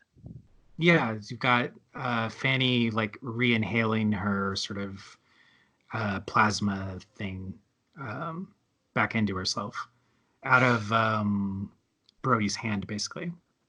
Yeah, so the way that it looks, kind of like I say, like time is going wrong. We know that the magic mirror plasma stuff affects time. It looks. Yeah, and the butterfly pops back up immediately. Oh, does it? What, in the same panel or in another one? The very next panel is her as Fanny looking up to the butterfly, who says, "And what do you do next?" And then she says, right. "I quickly suck the magic mirror back inside me where it belongs. It's the time stuff, isn't it? The mirror stuff comes from outside the bubble and reflects it. So it's like a literal reflection of like past time." And it's nice that they kind of, in a fairly elegant way, managed to fit into the script, telling us what's going to happen in it, what has just happened, in a way which would otherwise be like, what's this? What? They also do that that sort of comic language thing of that particular panel is in a black inset panel, which in comics, like the black panels over like a black background like that are almost always flashbacks. Yeah. And I'm right in saying the another real good feature of that first panel is Clem Robbins's placement of the letter balloons. Letter balloons, speech balloons, where the way he places them makes you read the panel horizontally in several steps, and you can feel each kind of moment happening, even though it's all obviously he leads you through the panel very well. Yeah, it creates a kind of stuttering time effect with just the lettering. That's interesting. Yeah. Without being like, and just using very bare, there's not like any sort of crazy special lettering or anything, which is pretty impressive. Yeah, no, it's not flashy or anything. He just does it right. He just kind of places those bubbles where they need to go. And there's in the way that the way that she doesn't just kind of inhale it out of the sink, but also off of Brody's hand. There's obviously you can feel that there's not only is time being messed with here, but so is space a little bit. There's we're kind of this magic mirror stuff. We've bumped into it a couple of times already, but we don't know anything about it really, and we're seeing that it has qualities which don't fit into time or into space. Although it's the time one that we're really kind of noticing here. Mm-hmm. Yeah, and then we go down, and Brody kind of loses track of what was going on, and then he remembers that he has to give her this handkerchief, which he refers to as a present, which is bolded to sort of underscore the sort of double entendre going on there. And she like wipes her mouth and is very sort of over the top way, doesn't she? She's very sort of with the way she does Yeah. it. Well, while he's got his arm on her shoulder that she's like looking at, or his hand on her Yeah, shoulder, yeah, and she's kind of side-eyeing it. and then he says this very kind of crude thing where he's like, something for the girl who's got everything, if you know what I mean. Obviously referring to her dick. Right. Yeah, yeah. So is this a good place to talk about him as a character? I mean, he's called Lewis. I've done a bit of this. So he's obviously a character. He's called Lewis Brody. And around this time in the 90s in the UK, there was a bit of a resurgence in interest in basically like a certain type of cop show from the 70s, and it coincides, I guess, like an American version of it, which is easily knowable, was like the kind of the Beastie Boys video for Sabotage. Oh yeah.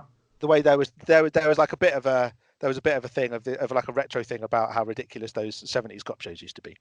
The UK version of that was this kind of resurrection of these two shows called the Sweeney was one, and the Professionals was the other one. And Lewis Brody is the guy that we're dealing with, and is the guy in the issue. There was a character in the Professionals called Bodie, who was played by an actor whose name was Lewis Collins. So Brody's name in The Invisibles is kind of a portmanteau of this actor and his character in the Professionals. And it was a really weird.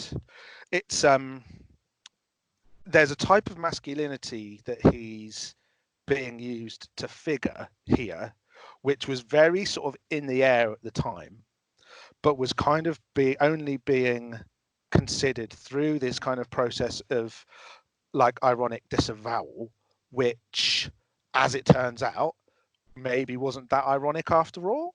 So there was kind of a within the milieu of certainly the kind of music that a band like Supergrass, who we saw on the previous page, would represent, and the kind of cultural milieu that a comic like The Invisibles was coming out of too.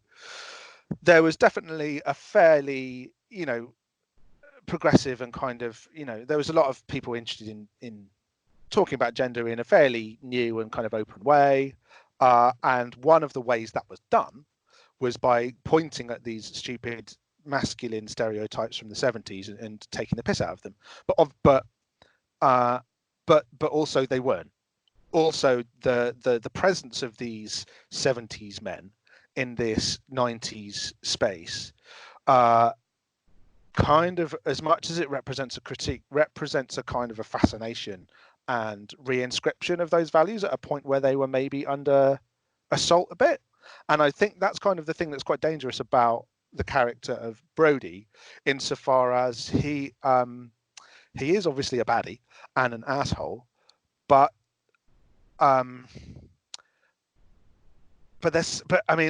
despite everything, there's something kind of cool about him. There's something you could see people like him walking down the streets of London in the 90s, and they were doing very self-conscious kind of 70s retro drag, but it would have been very high fashion at the time, if you know what I mean. It would have been so I find it very hard to think about Brody as being something which isn't meant to be an object of fascination, and I think the comic wants to play with that a little bit. I think the comic is aware that as much as this 70s masculinity is ridiculous, we still kind of like it, or we still kind of are attracted to it in a way which we know is bad for us. And that's very much happening to Fanny here. As much as she is kind of grossed out by this guy and doesn't like her hand on his shoulder, doesn't like his hand on her shoulder, she does take him home. She is kind of into him, and there is something about his unreconstructed masculinity which really appeals to her. Yeah, well, I mean, we'll keep going. I think this will be a theme that comes up again and again.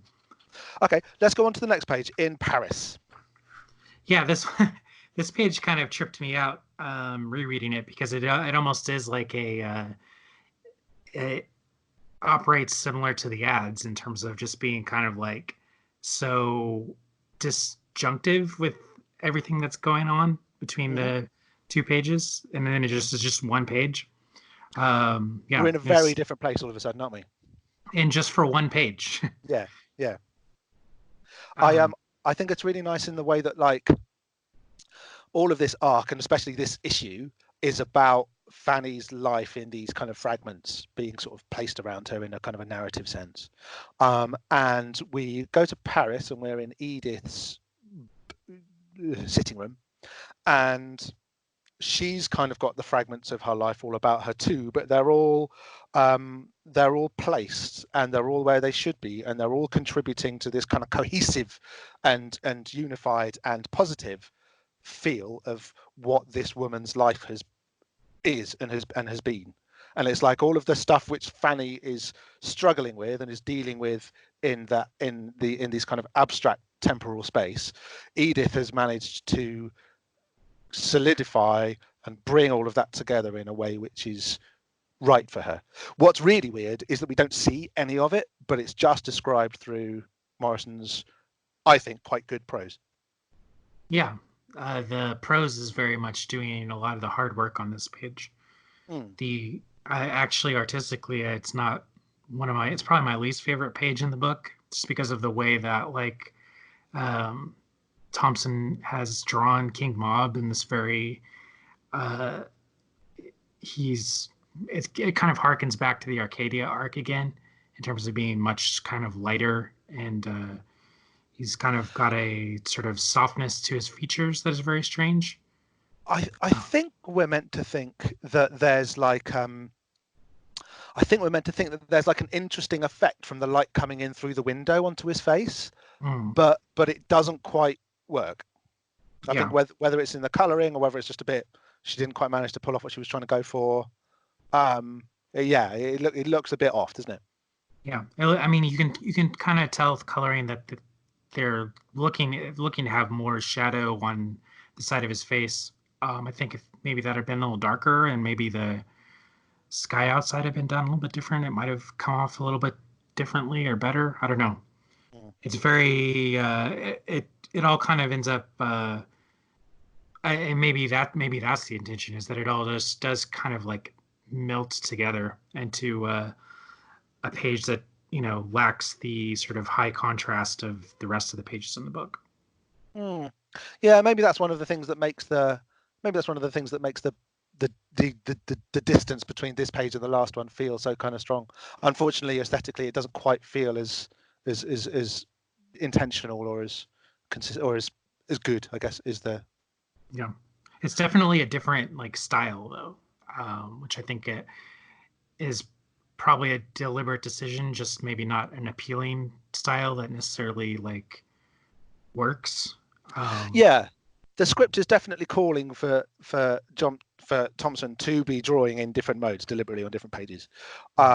Some of them she's much more comfortable with, and her like not basic, but like the kind of the baseline style that she's using, which is the one that we just saw in the club with Brody. That's kind of where she's best almost. Although I would say that the weird kind of high fantasy Hernandez stuff that she does in a few pages time is actually even better. But this isn't a mode that she seemed, this kind of like very sort of vague, it's European comics kind of thing. She doesn't seem to really have a great grasp on that, but whatever, it's fine. So we're ready for the next page then? Yeah. Okay.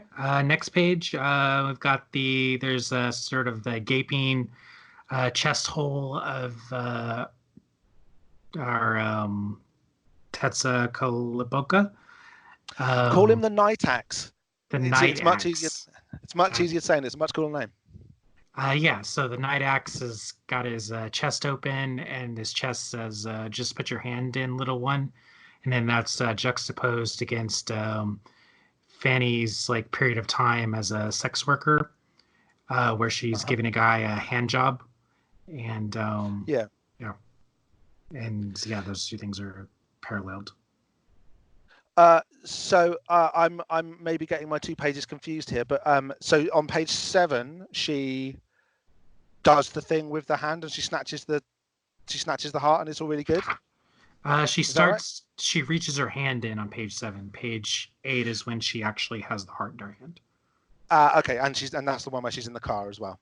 Yeah, this basically explains the whole heart thing, that he keeps his heart behind his chest, and you have to be brave enough to snatch it out. And if you fail, then you'll be killed. And so the page like ends with these sort of montage of hands reaching for his chest. Yeah. And it's sort of like the tension that gets you to turn the next page the is whether she's going to actually retrieve the heart or not. And the panel with the reveal where she opens her hand and she has that lovely smile on her face, and the night axe has kind of said, "Oh, what a shame," but then it turns out that she actually did it. She actually got it right, and he hadn't even noticed. That's all quite cool. She has a nice little victory, and then you slam into this quite ugly scene in the car where she's with a client, and it's all kind of not going terribly well. Yeah. What's kind of interesting is how they're able to like have these dramatic moments that take place in the past, because you obviously know that she like survives and escapes the situations, but they're able to, even though it's all mixed up together, you're able to still have kind of suspend your sort of dramatic knowledge to still kind of have like a little bit of tension between those, which I think is really interesting. Well done. Yeah, and we kind of I think the last issue and this one have done a really good job of getting us on Fanny's side in a way, and we're aware that she's in real peril with the whole Brody thing going on, and we don't like to see her having other problems in her past, especially the way that it is kind of placed in such juxtaposition to her little moment of victory. Yeah, well, and it kind of like the whole juxtapositioning of like her like present danger with this sort of past situation where she was in danger, I think also contributes to like our ability to feel like there's something in this past that may not work out the way we want it to, that's going to impact the like future and present situations. And so there is a little bit of like, how are these things going to come together, and is this going to like work out in the end, even though we're seeing like past parts that do work out into a present, like the fact that maybe something's going to happen in the past or just going to cause the like present situation to not work out. I think there's kind of a structural thing there that's happening. Yeah, and that creates a nice tension, because it throws up all of these questions as you're reading it, doesn't it? But also it kind of we're also shown that this is maybe a thing for Fanny, in that like and I think when the butterfly has its monologue a bit later and says, you know, I'm sorry, but you're going to eat the shit of the world, and it's going to be something you're going to have to do. We can see that she's done it. You know, obviously the scene in the car is one of the times when she's done that. The scene with the stuff going on now with Brody is one of the times when she's done that. And it's a bit like, oh, okay, this is kind of, you know, if Lord Fanny is a superhero, then swinging from skyscrapers on webs, her equivalent of that is having these frightening sexualized encounters with bad men. Yeah, well, the last panel on page 8 is kind of a mimicking of a blowjob, because you've got the axe god guy holding her head against his pelvis as he strokes her hair. Yeah. Which is very much in keeping with all of that. Oh, that is very much. I see. I didn't know. Oh, okay. Actually, that's fucking creepy. It is. Because she's well young there. Very young. It's very fucked up. I hadn't picked up on that. But you're absolutely right. There's some in the Arcadia storyline, and I don't necessarily mean the obvious ones where there are children being raped and stuff in the Castle of Silling. I think there's some really you know, sorry for being, you know, dramatic or whatever, but there's some really nasty implicit Epstein level shit with kids being implied in a lot of that. There's some stuff going on about like really buried quite deep into underneath the text, I think, that the kind of the value that we place on childhood innocence is something which is very key to the way that the Invisibles and the baddies in their battle, what they're battling for, and also for that bit about the world that the Invisibles is setting up. So like the type of world that the Invisible tried to create, or whether it was not tried in a kind of an intentional way necessarily, but one of the things that the world the Invisibles paved the way for became is this thing that eats the energy of children in a way which is kind of maybe terrifyingly worrying, or at least, like, you want to know what the conspiracy is? The conspiracy is that your planet's run by rich billionaire pedophiles. Yeah. Basically. Which we now know for a fact. Great, thank you. Yeah. And people at this time knew for a fact. They just weren't telling people. Yeah, and I think either Morrison knows, or he's just intuited it, and is threading it into the comic in a way which is, I would even go so far as to say is that, like, I'm not saying that Grant Morrison himself is a bad bloke. Obviously, I'm sure he's lovely. It's not important, but I don't know what side the comic is on. I don't know whether the comic views this child abuse thing, for want of a better term, as just like a necessary dynamic of the universe, or as the bad thing that's being fought against. Yeah, I mean, a panel like this, though, I mean, it's just like, I don't know, it's hard to have a charitable reading of it, because the panel right before it is her giving the blowjob as a teenager and mimicking like slurping sounds, and then the next panel is her as a child, in the same position as giving a blowjob, and then the guy is saying, our axe god is saying, impure child, dark child, are you afraid of nothing? Are you too young to be afraid? And then it says, the Deadlands are all about you. They grow more visible with each moment that you live. You are already there. And so it's doubly attaching itself to the blowjob in the previous scene. Yeah. Because it's saying that she's already in that scene. And so, like, her doing this as a child is the same as a teen as it is as an adult. And there's a little problematic to make that connection, I think. Yeah, I think so too. I think it's I think that the kind of like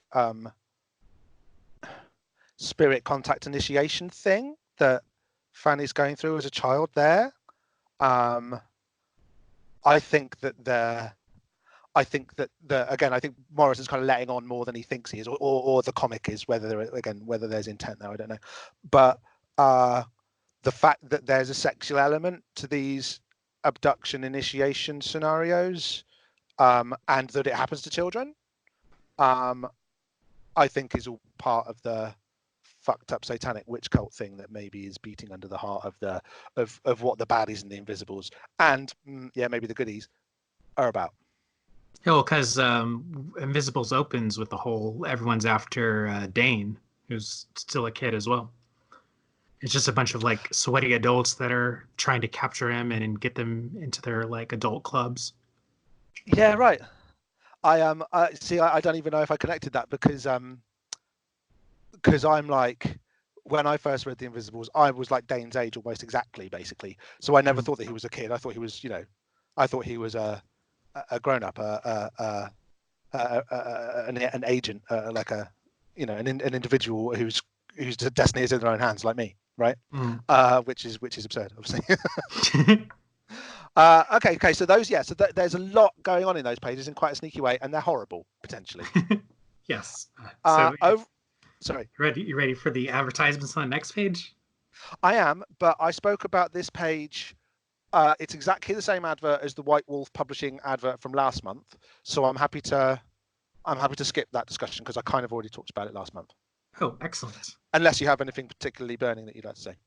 I mean, it's all just more a nomad in the time streams, Borderlands, like all this stuff is what's happening in the comic on a Darkling plane. That's pretty much a description of what Fanny is going through. Yeah, it's all exactly there, isn't it?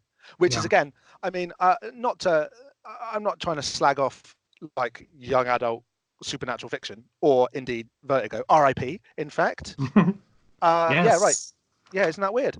Yeah. So Sarah and I are recording this in late January 2020, and basically this week, Vertigo Comics stopped being a publishing entity. They basically closed their doors, which was really weird. I hadn't noticed that, even though I hadn't been reading their books regularly, uh, or at all for a long time because I'm too old, and they're not for the likes of me. I didn't think that they were in a position where they were in danger of going under, or that style of comic book storytelling wouldn't still be able to make a return that DC would be interested in these days. How did I that mean, kind of hit you? I mean, it was always on kind of heading in that direction as soon as what was kind of the first tremor of this when they took John Constantine into the regular continuity. Like and then like Karen Berger like left, and that was kind of for me, that was when Vertigo really ended, and then like everything since then has just been kind of like the sort of last gasps of a dying sort of entity. But I didn't for me it hasn't really been around in years. So like when I saw that it was closing, it was just more like oh, that's they're still doing their thing. Because I remember they announced some new books um, last year, I think, which one of my friends Mhm. was like editing some of them. All right. But there's like a book with like Zoe Quinn and stuff like that, Mhm. which seemed like it maybe could start to capture some of the old, a little bit of the like Vertigo vibe for modern generation. But Mhm. I just never got the sense that DC was like super committed to a line where they wouldn't like absolutely own the rights to everything. Yeah, for real. That's basically what it comes down to, isn't it? It became entirely, uh, like you say, the Constantine thing was like, well, if this is basically just a Sandman IP holding house now, um, what all of the decisions that are made are going to be made for commercial rather than creative reasons now, which Karen Berger was, I'm sure, individually responsible for holding back for years. Uh, and yeah, there's a whole generation of cartoonists actually who would, if Vertigo had been willing to, I mean, not Vertigo themselves, but DC, as you say, if there had been any enthusiasm or will behind capturing this generation of cartoonists to do a new type of Vertigo thing, uh, I'm sure it would have been possible. I mean, they did their young animal thing, which seemed to sort of want to take a lot of that, sort of take a lot of the kind of like the original Vertigo books and kind of reinsert them into sort of quirky superhero world. And I don't know how successful that's been. I think a lot of them are still being published, aren't they? I don't know. I thought they were kind of like winding down or it ended them or something. I thought I saw Um, a Cave Carson comic, but it could have been. It could have been. I just saw it in the shelves in the comic shop the other day, but it could have been from months ago, I guess. yeah. I mean, all I was paying attention to were the Marley Zarconi drawn shade stuff. Right. So, Yes, she was. yeah, Her art's amazing. yeah, she's really good. But yeah, yeah, a lot of their stuff has just been, it's been a very sort of half-assed effort. Like I remember when they had, they put out Prince of Cats by Ron Wimberly originally. Right. And Don't know if I know here, that. I think it's probably like the Watchmen of like this era. Like it's like All right. it's so complex, a lot of like really mind-blowing intertextuality, and it's being made into a Spike Lee movie now, Oh wow. which will probably cause people to go back and read it. But it's like incredible. It's like samurai, um, Romeo and Juliet, but it's more about like black violence and New York in the 80s. That sounds Um, amazing. yeah, it's incredible. Ron's probably the smartest person in comics. I think he's like he's a genius, and he's Oh an right. incredible Wow. artist. I Okay. recommend it. Prince of But so Cats. Yeah, so they put Okay. well, so they put out this book, and he was saying like they didn't even know. Like he was talking to someone from Vertigo in their marketing department, and they didn't even know that they had put the book out. Like that's how like Oh, for goodness sake. weird and half like so it got like no push, which is probably why you haven't heard of it. And Yeah, right. eventually he got to take it over to Image, and they re-released it over there, and more people have read it there. But it kind of speaks to the way that like even when Vertigo has had something in the last like 20 years, they've not really handled it at all very well. It's just not like a focus for DC to promote something like that over like something that they own. And they're Right. definitely like I feel like they definitely made that like conscious decision at some point, and then that's just kind of like slowly killed off the line because what's the point for people to do it at that point? Yeah, it's true. I mean, that's a shame that the decision was so sort of corporate and kind of and deliberate.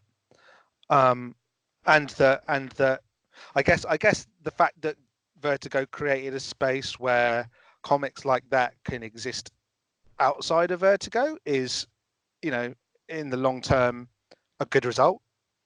For Berger's artistic and editorial vision, but it's, I mean, it's terrible that DC Comics just won't support anything which isn't something they can turn into a movie in 6 months' time, Well, I mean or that's not happening even a to crap TV show. yeah, I mean that's both companies though. I mean Marvel was doing the same thing. Like remember they like basically disappeared the Fantastic Four because Disney didn't own the Fantastic Four movies, like stupid weird stuff like that. Yeah, yeah. I mean, people don't kind of talk about that, but that was a really weird decision to make, to Yeah. kind of subtract them from the Marvel universe. Like one of And their flagship books. yeah, like the first one, basically. Yeah. Uh, that you could have a Marvel universe without that there at its core, um, is kind of horrible, really. Yeah. Okay, all right, let's move on. Or otherwise, I'm going to sit here talking because I was just about to go. And you know what? They haven't even made a good Fantastic Four film, and then we're going down a whole hell of a rabbit hole that it's good that we're going to do. So on the next page there's another ad break, and it's like for X-Files trading cards. Which is very 90s, perfect demographic, I think, for Yeah, this advertisement. yeah. See, this is another one of the things that makes you think that The Invisibles was definitely, for all of its kind of subcultural dressing, the stuff that it was talking about were absolutely super mainstream, because the X Files is doing pretty much exactly the same thing that the Invisibles is doing in certain ways. Well, also But on TV. this segment of the comic is going to have a bunch of like UFO conspiracy stuff. So it's the Yeah, perfect like pre-say it's the perfect break for that for this section. and X's literally. Yeah, that's right. Yeah, That's true. The very next page, they talk about they've reopened Division X. yeah. That's just another quick guy in a Soho strip joint. The stripper has got a really sad look on her face. It's all very sort of distant and blocked, and kind of emotionally stunted sort of feel to it. And the Division X thing that we were teased with in the last issue, that subplot is kind of being moved on a little bit in this page here. But yeah, having the Division X and the X-Files thing on running pages. See, I just thought it was magic. I just thought that it was, the underlying pattern of the universe that had put those two pages together. And now you've made me think that there might have been someone doing it on purpose. Yeah, I mean, if not Morrison, then the person who was choosing it was definitely having some fun. I'm sure that talking about how commercial constraints or commercial imperatives have always driven comics, I'm not sure, but I reckon that you get like so you sell those pages to the advertisers, right? And Yeah. I guess maybe an advertising agency or whatever just buys all of the pages and then kind of farms them on with whatever creative they can just kind of shove in there. But I would say that certain pages are more valuable than others, and that would be the thing that drives what product gets placed where, much more than somebody clever in the editorial room going, aha. It's kind of insidious the way that it is mapped into the Invisibles like work as a whole. Yeah. It's never. It's always a conspiracy, except for when it's not. It's just magic. Yeah. Okay. So Let's go to the. I was gonna say, do you want to just go to the next 2 pages because Yeah. they go into exactly what we're talking about, I think. Yeah, for real. So we've got this kind of these nice split pages across a spread. King Mob is driving back from Paris via the Eurotunnel, which is a very sort of timely reference. He picks up a hitchhiker who's on his way to London, and he's like an old kind of hippie. I read his voice in like an American hippie register rather than like a British one. I think I'm meant to do that because of the stuff he's talking about. It's a very sort of Californian kind of set of conspiracy theories that he's talking about, rather than ones that you'd hear from a British stoner guy, I think. And then kind of underneath, running in these kind of nice 3-panel strips, you've got the adventures of Boy and Ragged Robin. They're in a different Soho bar to where Fanny is, and they're drinking smart drinks, which is something that Boy said she wanted to start doing or wanted to try a few issues ago. So she's kind of that's a little bit of haha, I'm writing a comic and I'm picking up on threads that I've established before. Well, also the way that it's like set up is basically like the love bombs are like their own sort of, it's like an advertisement for love bombs, because like you have like them talking about how it makes you smarter and does all these things, and then you've got this picture of Ragged Robin holding the drink up while she says, "This stuff really seems to enhance my psychic abilities. Feel really clear." It's like very much like a commercial for love bombs, which I think speaks... Yeah, that's a really good catch. So because that format is quite incongruous and weird, right? That suddenly it's doing that. Apart from the fact that the comic is a little bit fractured and broken, and well, okay, but styles thrown at it. Then you look at what the crazy hippie is saying. He talks about how did you ever have a dream where like you got real thirsty and you're like drinking a Coke, or maybe you got hungry and you had a McDonald's in your hands? That's product placement, man. Yeah. Big companies are paying the government to use the UFOs to project advertising directly into your dreams. Product placement, which also describes how all the ads and Invisibles work. Oh my God, you've just gone 3 dimensions higher than I was. Oh, that's so good. Okay, so everything that we've been talking about the adverts is definitely real. That they're being beamed into the comic, and also within the strip itself, we're getting an advert for love bombs being beamed at us, like the hippie guy is talking about. Yeah, that's amazing. Also, see, I just thought it was some homage to like Peanuts or something like that, or Sugar and Spike, which is the one that somebody in my Invisible annotation book said it was homaging. There's also a line where the guy says, when he's talking about the car, he says it must have cost like the national debt of Brazil or something, which is sort of referencing where Fanny is, or Fanny. Yeah. Well, and the fact that like sort of like whatever Mobs sort of gained might have come at the cost of Fanny as well. Yeah. Oh, thank God you're here. You've done so much better reading on this than I have. What have you ever had smart drinks? Have you ever had a love bomb? No, I haven't. I don't even know they were actual real things. Well, I mean, I'm not sure that the smart drinks were ever enough of a thing that you would have like branded ones. I definitely remember them being at raves and stuff. It was like a way of because obviously people didn't want to drink booze at raves, so you had to keep the bar receipts up a little bit, so they would kind of make this like rave era. No, they're kind of they're smart drinks. They're drinks that kind of give you energy to dance and open up your higher consciousness and stuff like this. And on a handful of occasions I tried them, they were horrible. They were absolutely horrible. It was basically like a smoothie, but somebody had emptied a packet of like paracetamol into them, and so it had this horrible medicine powdery taste. And it was very yeah, it wasn't nice. So then we have the same. So that's page 10 and 11. Yep. And then on page 12, Fanny goes into the unseen lands, the world above the world, and meets a yellow dog. Yep. Yeah, and she sees her past self there, and everyone's like two-dimensional. Yeah.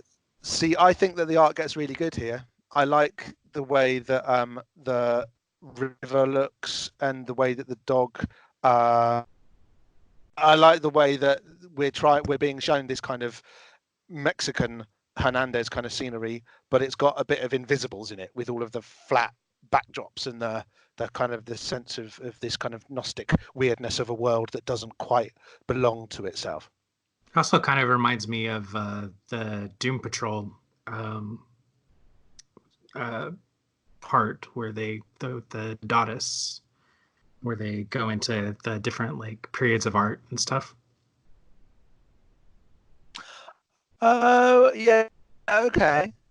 The painting at Paris, is that bit? Yeah. Yeah.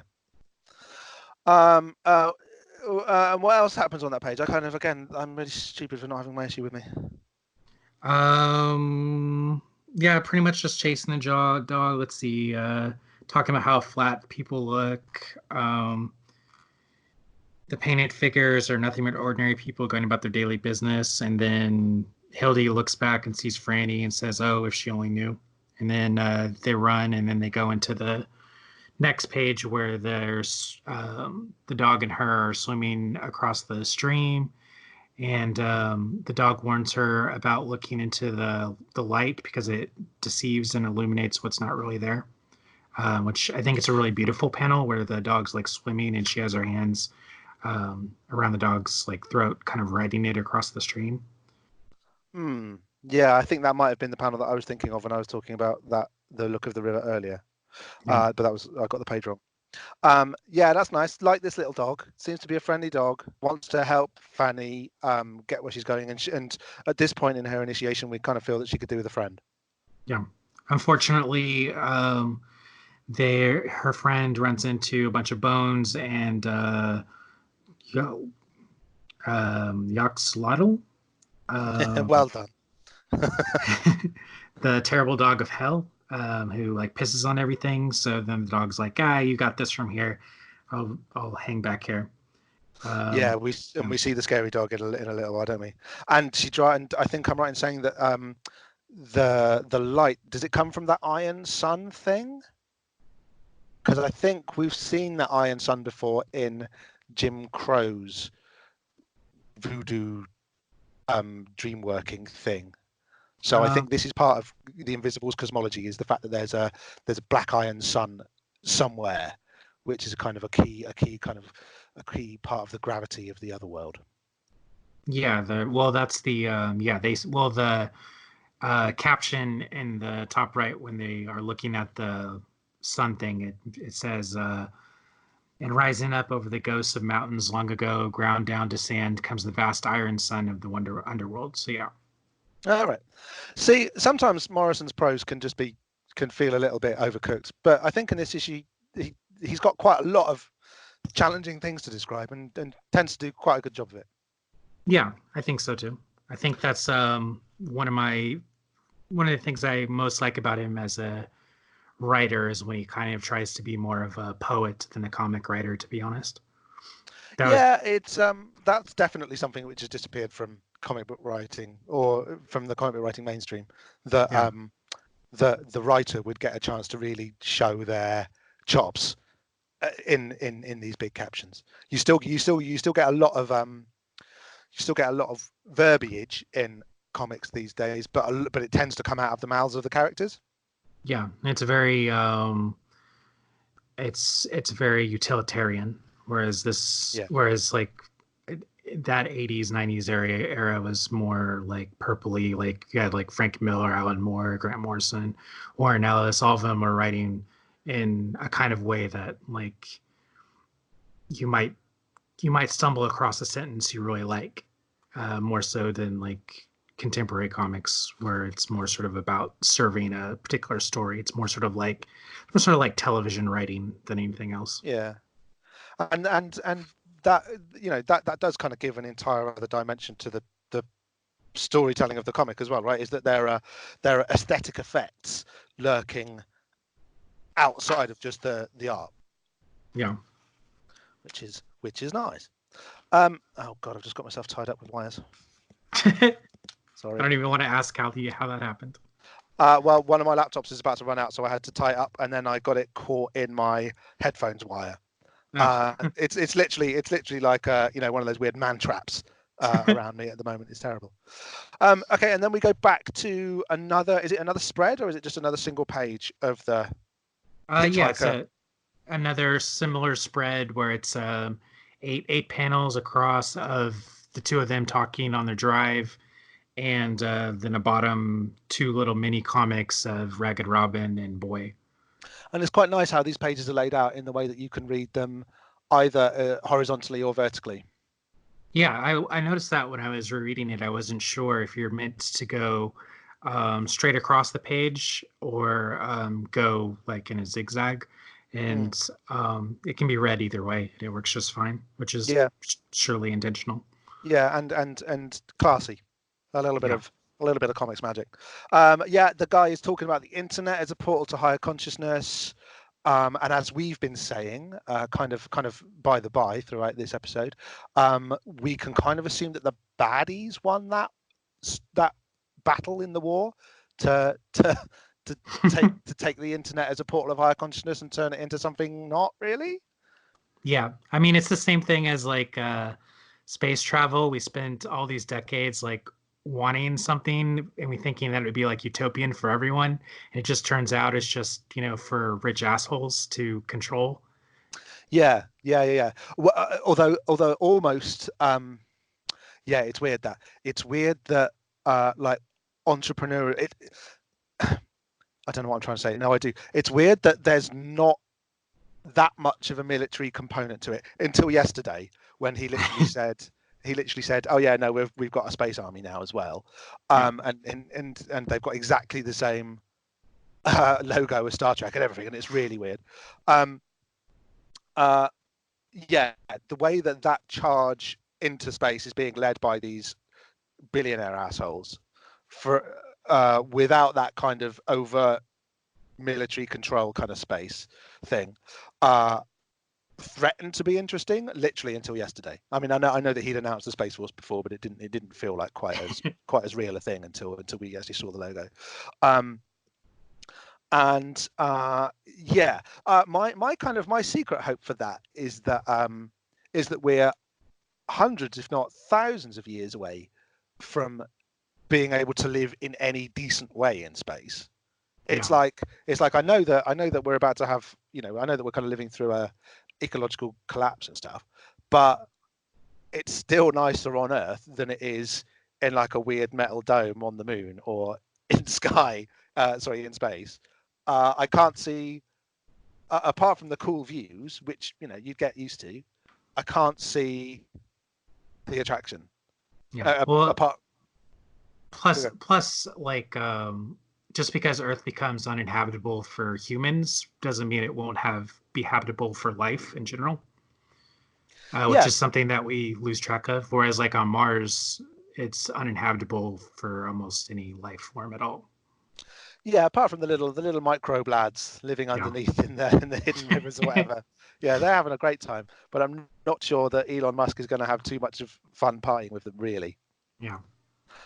Okay, and he's talking about this is quite a weird one, isn't it? This is very Silicon Valley, the way that they've tried to like spiritualize the like Darwinianism. Yeah. So he's talking about evolution as being or specifically kind of like evolution with a point, with a point of apotheosis kind of built in, a point of like a teleology to it.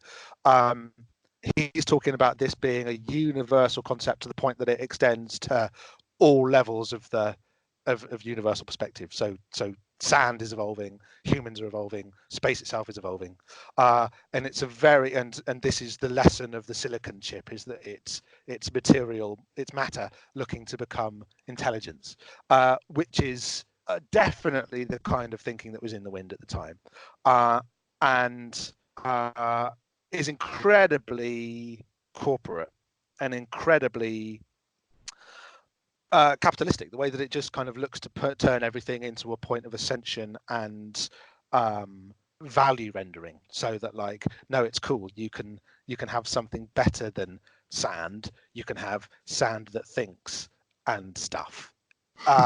It's all very gobbledygooky, but allows people who are working in these industries to have an incredibly powerful founding narrative for why they're doing what they're doing. Yeah. Did you so do you know who the hippie is supposed to be? Because he's like a saint in this last panel. Do you know what that's a reference to at all, or? I think he's meant to be either the Satan character that we met previously in the Arcadia storyline, who shared a cab in a similar way with Mary Shelley, and who met Ragged Robin to play chess with briefly. But then when you see them in King Mob's rearview mirror, I think they look a bit like a Harlequin. And you know that the Harlequin becomes a thing in the later episodes. Yeah, interesting. But you think it's a saint? Yeah, because it's got the halo that you see in the like classic depictions of the saints in old-timey paintings. Yeah, okay. Oh, okay, that's really interesting. I'm gonna have to find that fucking issue and give it a proper look, because that's a really good shout. I don't know. I think genuinely at this point in the comic, they didn't quite know who it was, and that and the view in the rearview mirror is deliberately over inked so as to be like, let's come back to that another time. which I really respect. I like the way that the Invisibles is kind of making itself up as it goes along still at this point. Yeah, and King Mob knows who it is though. Yeah, and he's just come from hanging out with Edith, and they do. I'm pretty sure, unless I'm reading the time wrong, they actually fuck in that point. Sorry, spoilers, listener, for later episodes of the Invisibles. Spoiler alert warning. But I think they have sex at that point, don't they? Yeah, I think that was the implication. And we see that quite, spoiler warning, we see that in book 2 of the Invisibles, I think. So he's definitely been having a really weird afternoon. And now, he's kind of, it's almost like he's having an interesting sort of fallout experience from that working that he's just done. Insofar as, he's seen this time force thing that he was maybe involved in a working with that he didn't know about. Yeah. Or that he didn't know about. I mean, I think that's a whole can of worms. We'll get to that in later issues. Okay. Ready for the next page? Yeah, are we past the page of the tarot spread? No, this is when they do the tarot spread. She draws the death card and is talking about how it doesn't necessarily mean death. Skeleton with the scythe mowing down kings and commoners alike can be interpreted any certain way. And then that's like the best interpretation of that for them. Yeah, and that's the bit where they switch up to gin and tonic, and it's a bit like, yeah, I think you should. Isn't like the Jack Frost thing that's like a skeleton sort of? Am I misremembering that? Not really. I don't think. I think he's more of he's kind of spindly, but I don't think he's skeletal. I think that the because obviously Fanny's in danger of dying, and that's who the death thing is for. But really, it's about, like, I think that it's kind of like an Italian, really early but fairly generic sort of death card. It refers to the fact that Fanny is meeting the death god on the next page or the next couple of pages, I think, more than it being about their actual situation, if you know what I mean. Yeah. Well, I mean, in the sort of subtitle of this issue and arc in some ways is sort of a meditation on like death and the relationship of life to death and stuff. So it kind of makes sense. Yeah. And death being part of the ongoing process of life, and it kind of coming and it never actually, well, not always actually kind of resulting in a big kill. Yeah. So what's the next one? Next page, it is Fanny's friends at the club, saying that she's left. You see Fanny leave with Brody in the first panel, and then Kirby is kind of walking through the club and ends up falling on a kind of dance floor that ends up looking kind of like a record with him in the middle of it, with music coming off of it. Oh yeah. Oh, that's quite. Is that a bit in poor taste to kind of to sort of turn that panel into like a bit of a visual joke when he's Yeah. when yeah, it is. Yeah. Okay. But there's not a huge amount going on under the surface of this page, I don't think, are we? We're just finding out that the plot's moving along. Kirby, who we saw getting a terrible beating in the last issue, is back. Suddenly we know that the secret's out and there's bad shit ahoy, and the information is beginning to leak around. Well, there's this part about how sort of very masculine men are really drawn to like drag and trans people. Oh, sure, and he's talking about some big hairy bugger coming and sweeping me off my feet or something like that. Yeah. Yeah. Which is true, actually. They've done studies that have found that like the most popular like viewers of like trans porn is like straight men. Right. So they've kind of broken. There's like I think there's a YouTube video somewhere where somebody like goes through that data and kind of breaks it down and the hows and whys and stuff. It's kind of fascinating. But yeah, it's basically true. And that definitely connects with. So this is the weird thing about Brody's character, isn't it? Is that this he does like it here. He is really into Fanny. He's not doing it as a just to kidnap her. He's really enjoying this kind of James Bondy sexual side of his job as well. Yeah. And also I think the detail, just like the kind of the sense of milieu and the body language of the two drag queens who are chatting, that all feels quite right. The styles that they're wearing feel very Soho and 90s. That's definitely something I've seen. Yeah. And yeah, I really like it. I think both of these pages are really pretty strong ones from Thompson. I like the stronger inks, and the coloring is really strong as well, because you go from these kind of pinks and purples to the page 17, which has got these kind of blues, and there's a mirroring of the colors of the bottom of page 16 on 17 with the yellow spotlight in the black of the record part mirrored with the taxi and then the blackness of the last panel. Yeah. Oh, that's a good shout.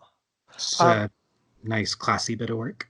Yeah, I think that's kind of one of the things that comes through about Thompson's art in this issue, isn't it? Is that she is being kind of pushed around and stretched quite a lot by the script, but and you know, let's be honest, this could be the colorist kind of thinking, I can do a thing here, but somehow it's really working quite nicely. Whatever the kind of the stresses and tensions that the creative team's being put under, it's turning out some really interesting work. Yeah, I mean, yeah, I definitely think it was, yeah, because I mean, he could have colored the center of the record any color, but made it the same exact yellow as the taxi. I think it was definitely a collaboration of all three parts working on that. It's very intentional. Yeah, it seems quite baked into the structure of the page, so it was probably thought about at a script level, and then the Thompson worked out how to make the spaces of the fields look like they could hold enough of the right color, and the colorist was on exactly, you know, was working. I can't remember who the colorist was. Not Clem Roberts. Daniel Vozzo. Yeah.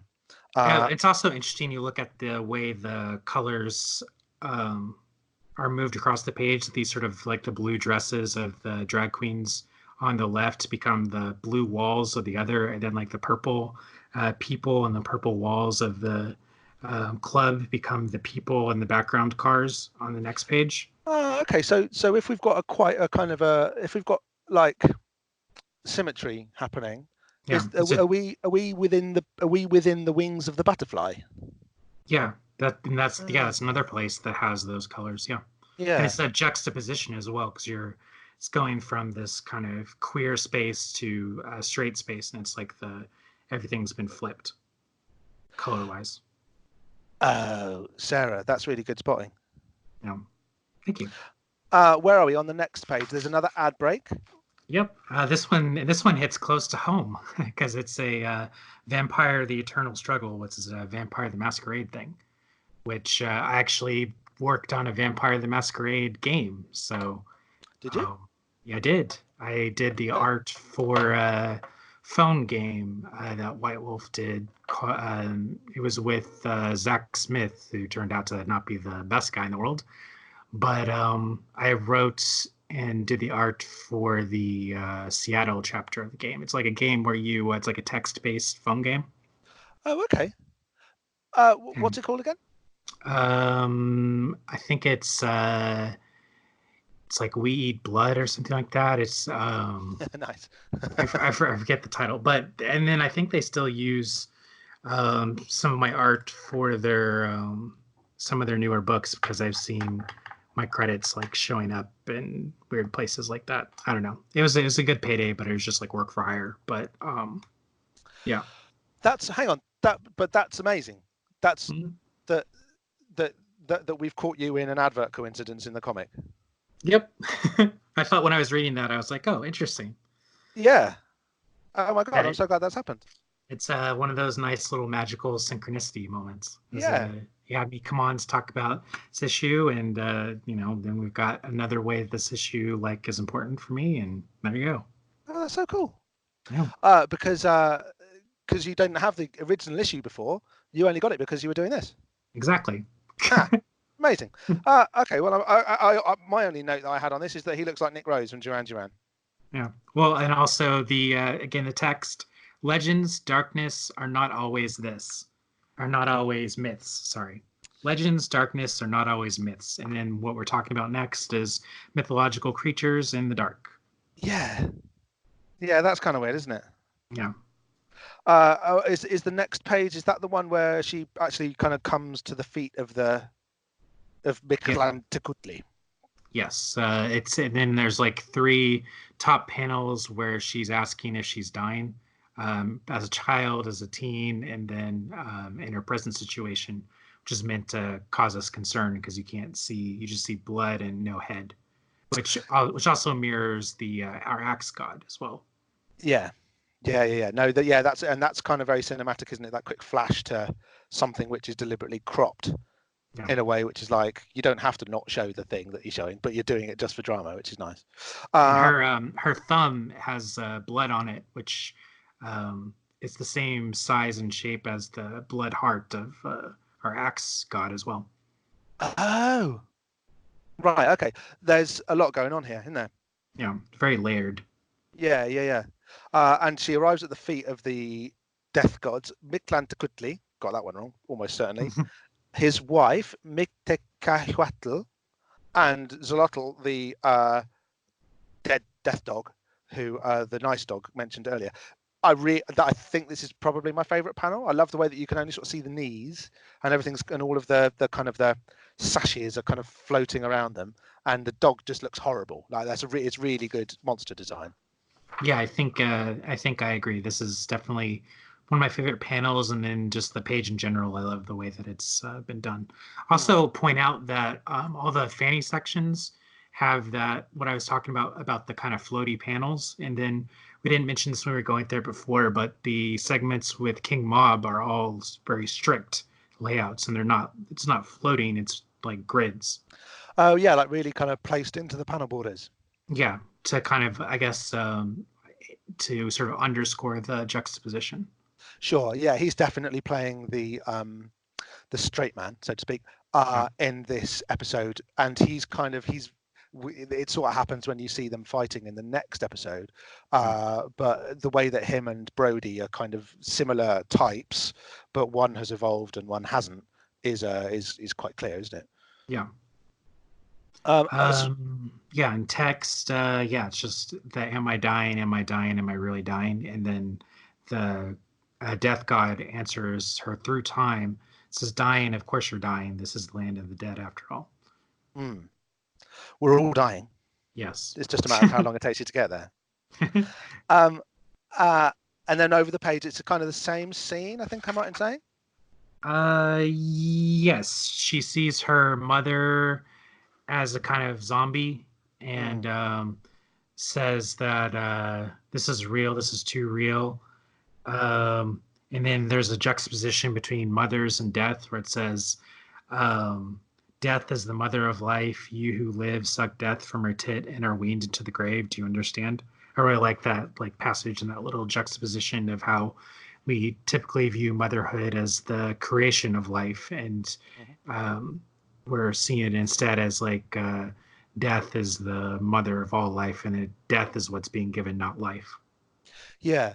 And Fanny's mum's death was kind of skipped over quite lightly in the previous issues, if it wasn't a huge deal for her. But as is often the way, the more you kind of look in the corners where you haven't been looking, you see these big monsters looming, and they take on a significance you didn't know that they'd had, even though they'd been there the whole time. Yeah. And then there's another blowjob sort of reference where Fanny is sort of on her knees looking up at the death god as an adult, and she says, That's right. This thing is big, which the dick thing. Yeah, that's fairly on the nose. Yeah. I hadn't noticed that. Right, but she's and it's basically the same thing that she was doing to the night axe earlier as well. Yeah. Yeah, okay. We're rattling through them fairly quickly here, but I think the pace of the issue is actually picking up, isn't it? Yeah. Yeah, and then just in terms of how the like you say, the pacing of the comic is definitely picked up. And there's it's more sort of switching into kind of an action mode than a sort of dreamy mythological mode. Yeah, I wonder if that's kind of, I wonder, going back to where that X-Files advert falls, I wonder if that is roughly the halfway point, or maybe 2/3 of the way through the book. But it's basically, we're into the third act now, and that X is definitely kind of shifted the energy around a bit, hasn't it? And kind of given it a bit of a push forward. Yeah. I mean, yeah, King Mob's always kind of almost always serves that purpose. Like things are going along and then King Mob shows up and it becomes an action comic. Yeah, ain't that true? In fact, he's quite a useful character to have, because you can tell lots of stories and change the way that a story is telling simply by taking him out of it. Yeah. So you can have a nice reflective set of stuff, and then when you need to go a different way, you can just bring him in to shoot something. Yeah. And yeah, so this next page on 20, it's pretty much underscoring what we already knew in terms of Brody beat up Kirby. And so we suddenly, our fears are confirmed about the danger that Fanny is in, which brings us to the next page, which is Fanny and Brody coming into her apartment. Yeah. And she's kind of staggering and obviously kind of drugged, and he's trying to drug her up more. What was interesting is and I don't know that how cognizant Morrison would have been making this, but one of the things I thought of when reading this is about the kind of fear most trans women have in terms of dealing with men, in terms of they will sort of come to you and seem things are normal and good, but it's also it can be very dangerous very quickly. Mm-hmm. And there's a kind of a trans panic that happens, mm-hmm. Which Brody definitely kind of plays with a lot while they're there, in terms of making references to her dick and big surprise and all this stuff. It's very, it plays with a lot of the threads, probably unknowingly, of trans panic murders. Yeah, there's something about the way that he, obviously that's kind of how he talks as well, and because we're building towards a climax, pardon the pun, he is laying it on thicker.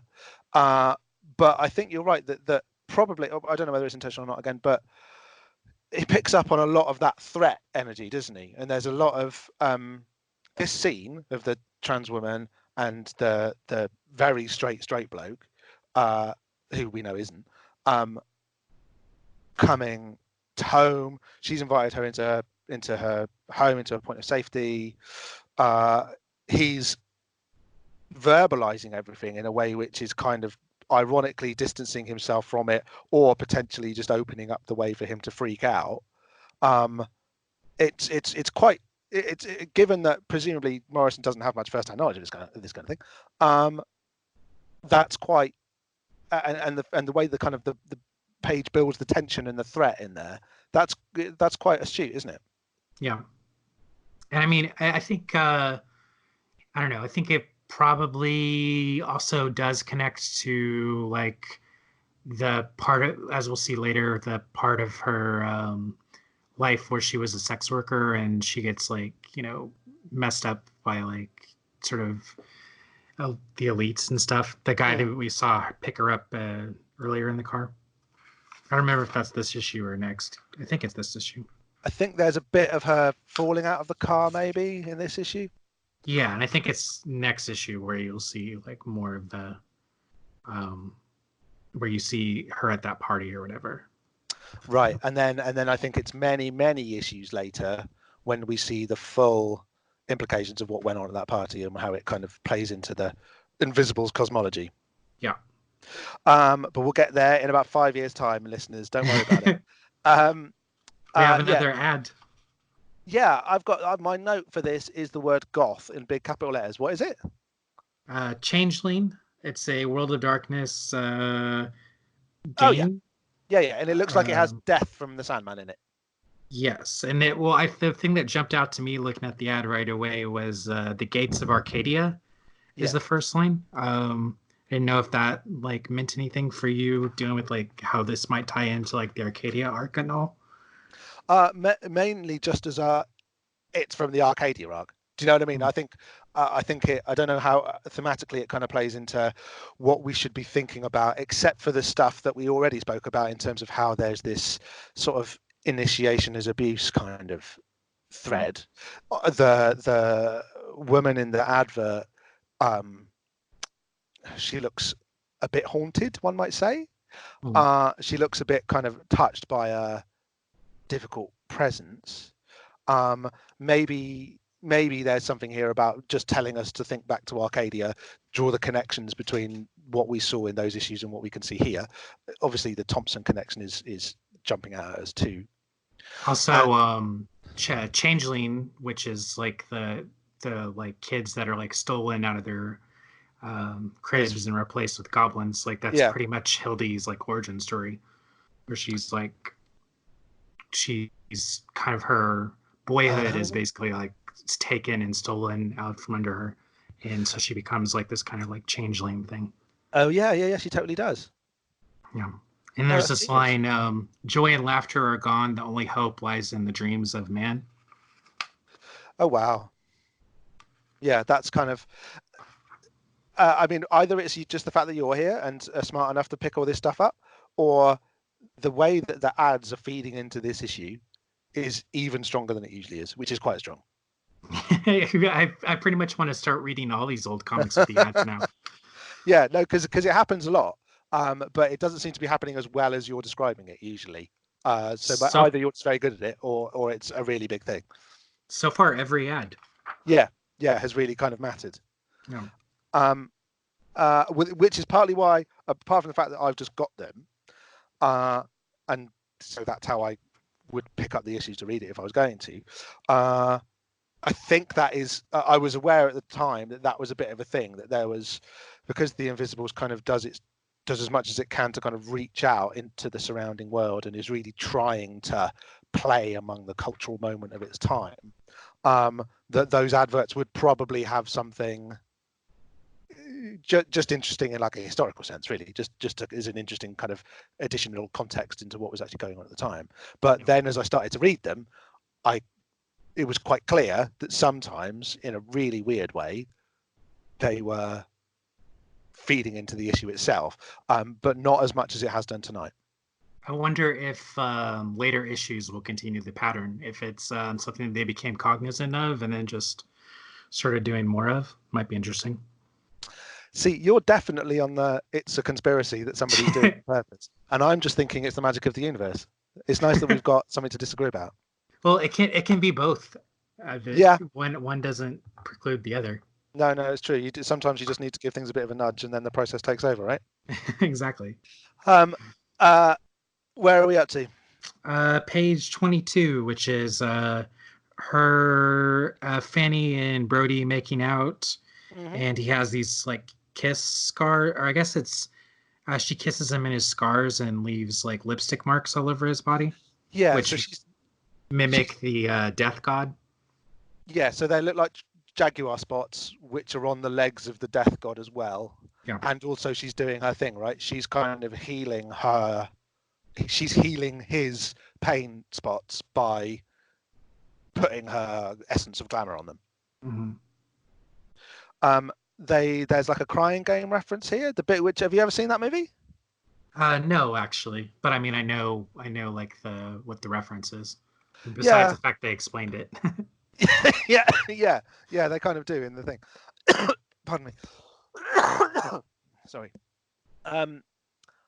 Yeah, I mean, I think that's kind of in here just because Morrison has probably watched it quite recently, because it came out about 18 months before this issue landed. I think we were talking about a dearth of trans characters in the media at the time. I think again, you'd probably go back to the crying game now and look, and think, well, this puts a lot of steps wrong. And the fact that the whole hook of the film is, oh my God, she's got a dick, and isn't that the weirdest and worst thing that could have possibly happened to this poor guy, kind of thing. I think the fact that there's a trans character in it, and that from what my memory of it is, I haven't seen it for 20 years, she's sympathetic and, a good person, and she's probably a bit too tragic, if you know what I mean. But I think there wasn't much else to go on apart from the crying game at this point, Yeah. Well, the Morrison does this really wonderful inversion of it, though, where it's the surprise is actually the like trans panic response of the man. Because he says it, because he's talking about it, and he says, and all of a sudden now comes the big surprise, and it's not the trans woman's dick, it's his like about to kill her with a gun. Yeah, so he's kind of having a bit of fun there with that. To Morrison, I mean, is kind of subverting that quite nicely, and it's also quite like, it's kind of like, let's be quite clear here. The threat here is the threat of violence that this straight guy has had underneath him all along throughout his entire. As much as there's been kind of a sexy element to their flirtation, and the way that we've been able to see them kind of connect has been not nice, but it's been sort of, it's felt somewhat authentic and kind of sexy. There's a surprise waiting here, and the surprise is this guy's evil, for want of a better word, and he's evil like phallocentric toxicity is, and he's evil like the patriarchy is, and he's evil like that terrible man that you shouldn't have ended up at home with is.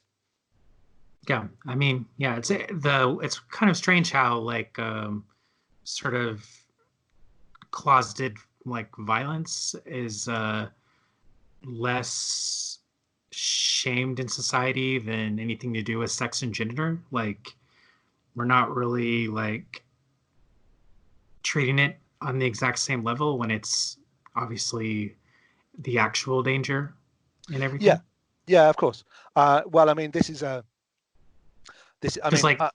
like you say, this guy's been carrying this violence inside of him his whole life, and it's sort of coming out here.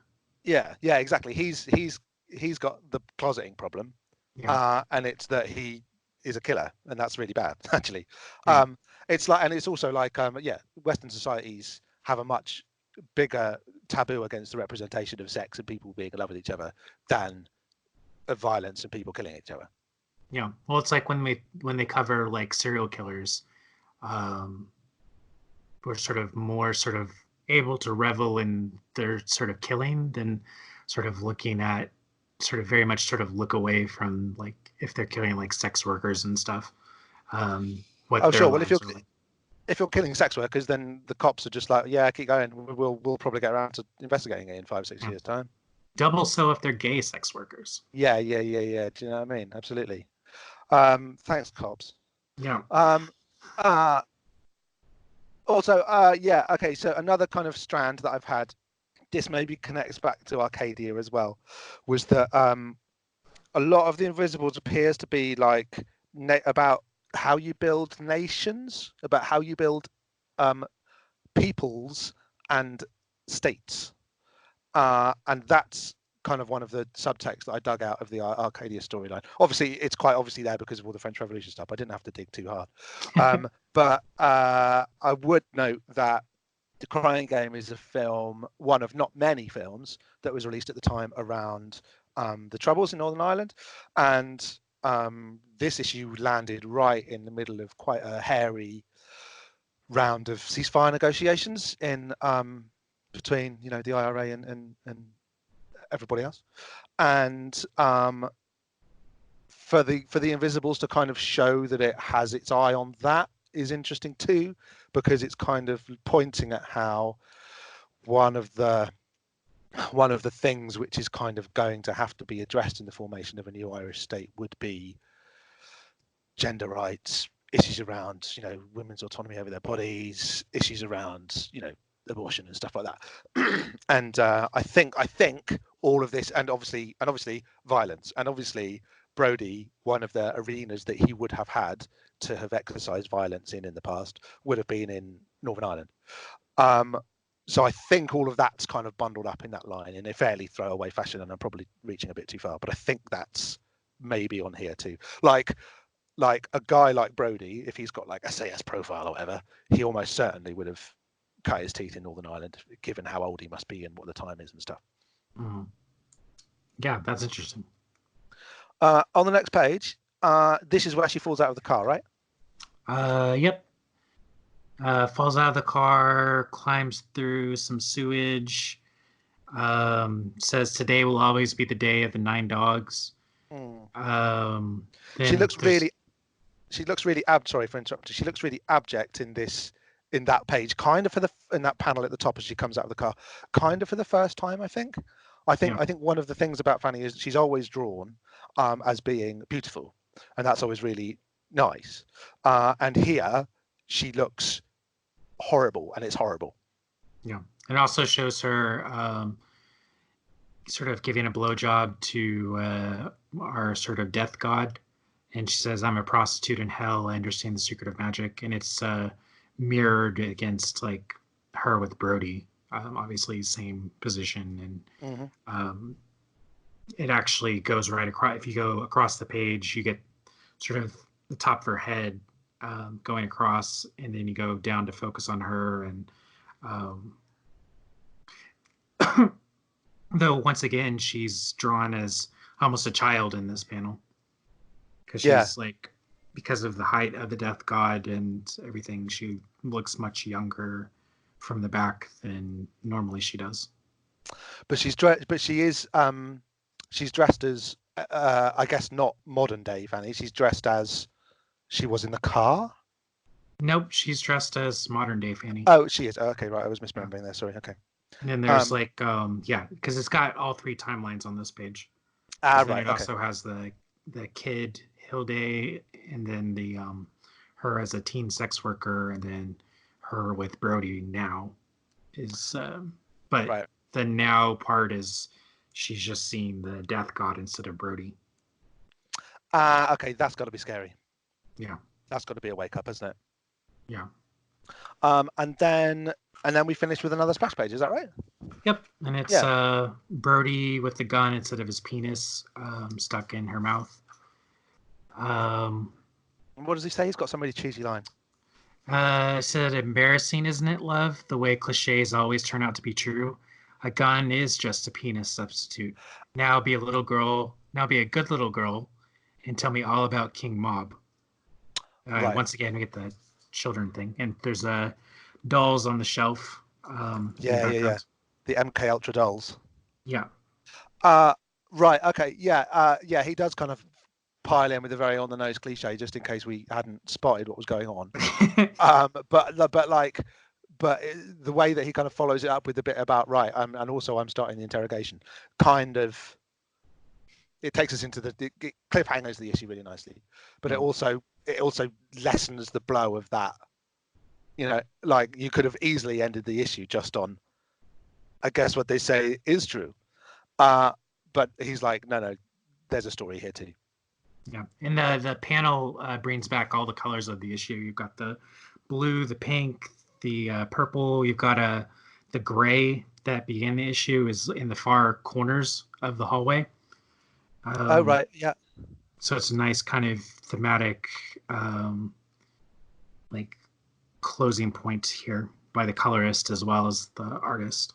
Sure, and the kind of the because we have had one previous, apart from the splash page, we had the previous one panel page when King Mob and Edith were in Paris, but it was all full of text and like you say, the art was a little bit off and it felt a bit not quite right.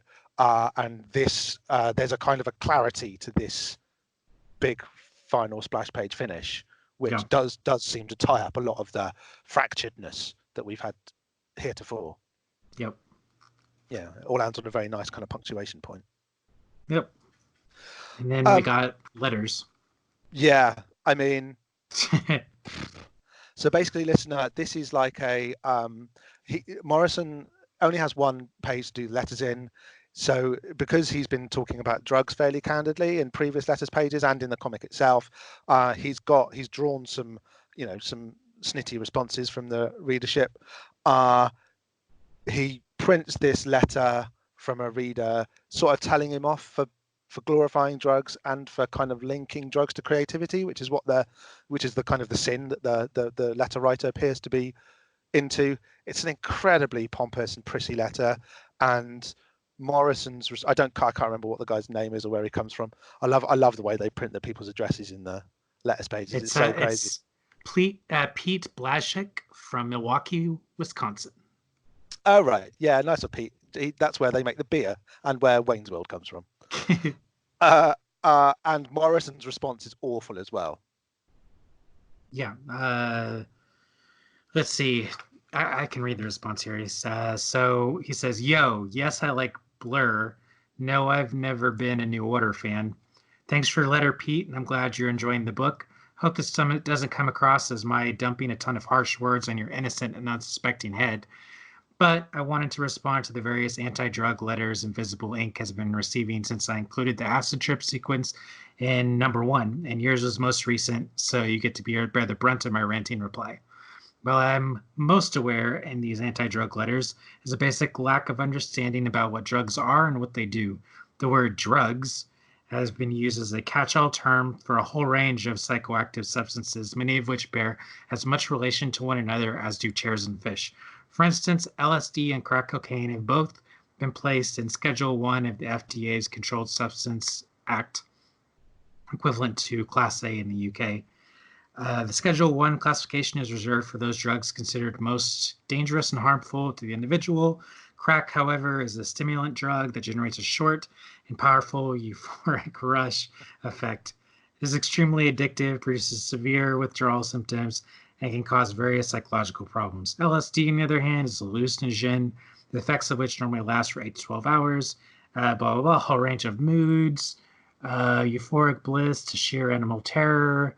The worst that can be said about LSD is that some users taking the drug in threatening surroundings or while depressed can experience profound panic, blah, blah. Crack and LSD are quite different. Consider the case of refined sugar, which is a stimulant drug with characteristic rush, is highly addictive, produces withdrawal symptoms. He's really got me there. Sugar abuse and addiction is more widespread in the Western world than heroin abuse. Most of us are in fact hopeless sugar addicts. That's not in bad taste at all. But Yeah, sugar is wow. perfectly legal and so widespread. I think it's important to make oneself aware of what drugs are and how society attempts to control your perception of what is a good drug and what is a bad drug. Blah, blah, blah, blah. What is not, as Oliver Steinberg pointed out in Pissing Away the American Dream, edited by David Rees, a war on drugs, but a war on people. If the governments are concerned, as they claim to be about the human suffering and the miseries engendered by drugs, why have they not mounted a similar war on cars offensive? Automobiles kill and injure more people every week when all drugs put together. Could it not simply be that cars are tolerated because they serve the status quo while many drugs do not? Whatever the reason is clearly has nothing to do with concern for human safety and health. Which brief background blah, blah, blah, suggests that creative people using drugs are cheating, comparing them to athletes taking steroids or to cars running on nitrous oxide. I'd venture to suggest that an auto that runs on nitrous oxide is still an auto, and if it gets you to work in the morning, and go on to say that an athlete in competition being tested for his physical accomplishments against other athletes, if the ground rules of the test prohibit the use of the performance-enhancing drugs, and the athlete who uses steroids, for instance, is quite clearly in breach of the agreement. Okay? A piece of art, however... He needs to talk to the Olympic Committee. Exactly. I'm not sure what he's calling for here. A piece of art, however, may stand on its own either as either successful piece of art or unsuccessful. In my opinion, it doesn't matter whether John Lennon was speaking on LSD or was peaking on LSD or completely straight when he conceived, wrote, or recorded Strawberry Fields Forever. Still a great song. In my opinion, Naked Lunch is a great book. Whether it was written on heroin or not doesn't affect my response to the work. Da Vinci came up with the idea of Mona Lisa while he was drunk. It scarcely matters 500 years later. What remains is the work itself and its ability to elicit a response in the viewer or listener, which is to say, I believe a piece of art must be judged on its own merits. Am I making sense? Yeah. I mean, it does make sense, and it's and none of it is necessarily untrue or particularly there to disagree with. It just reads like something you would write on a discussion forum in 2001, and you'd read it back the next day and be like, "Oh God, I'm such a prick. I really." Yeah. I wish I could go. I wish they had an edit function on this forum so that I could pretend that this post never occurred. Do you know what I mean? Like Morrison sort of sets himself up by picking such a dumb letter in the first place that's making those nitrous gas or whatever comparisons. But the teacher trying to be cool tone of his response is very annoying. Yeah.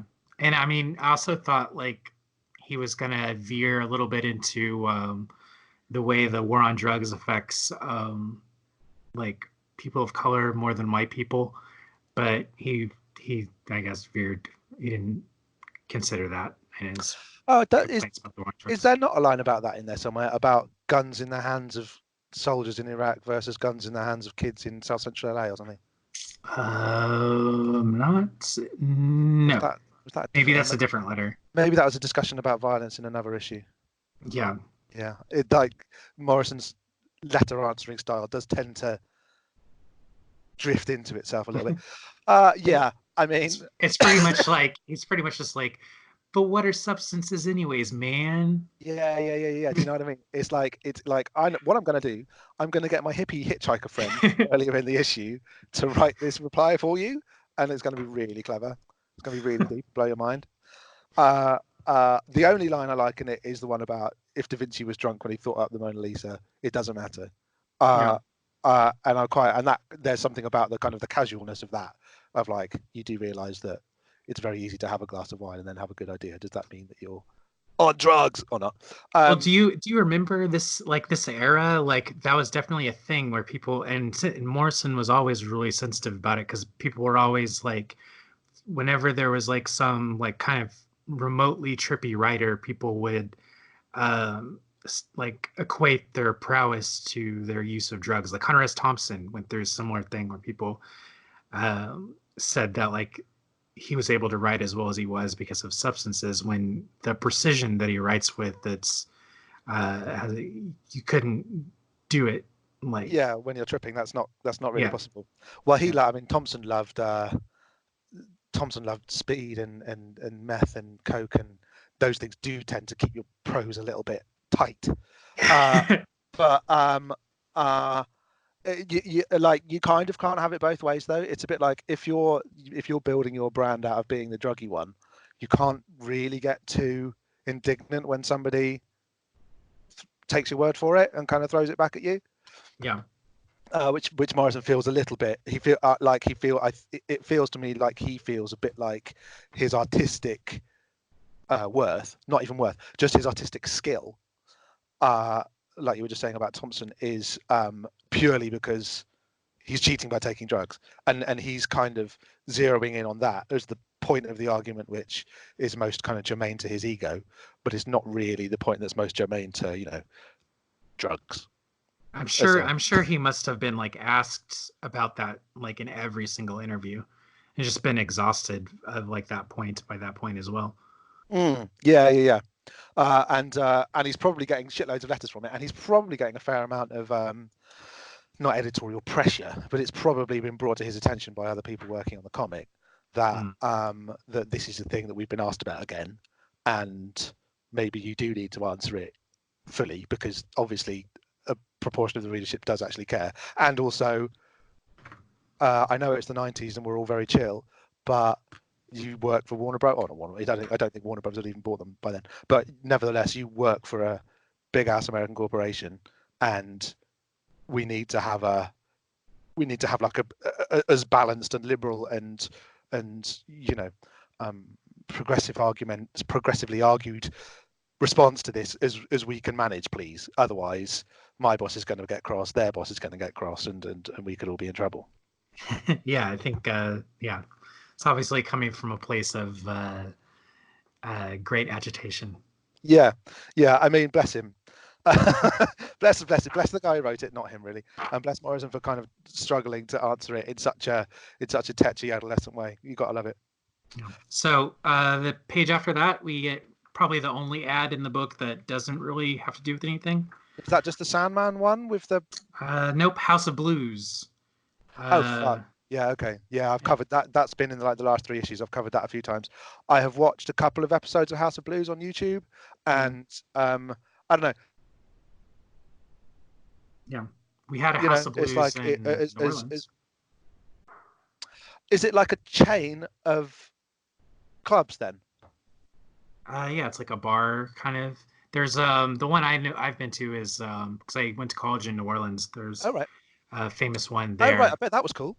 Yeah, and I mean they would host like bigger acts and stuff. That's where I saw Wu-Tang Clan for the first time.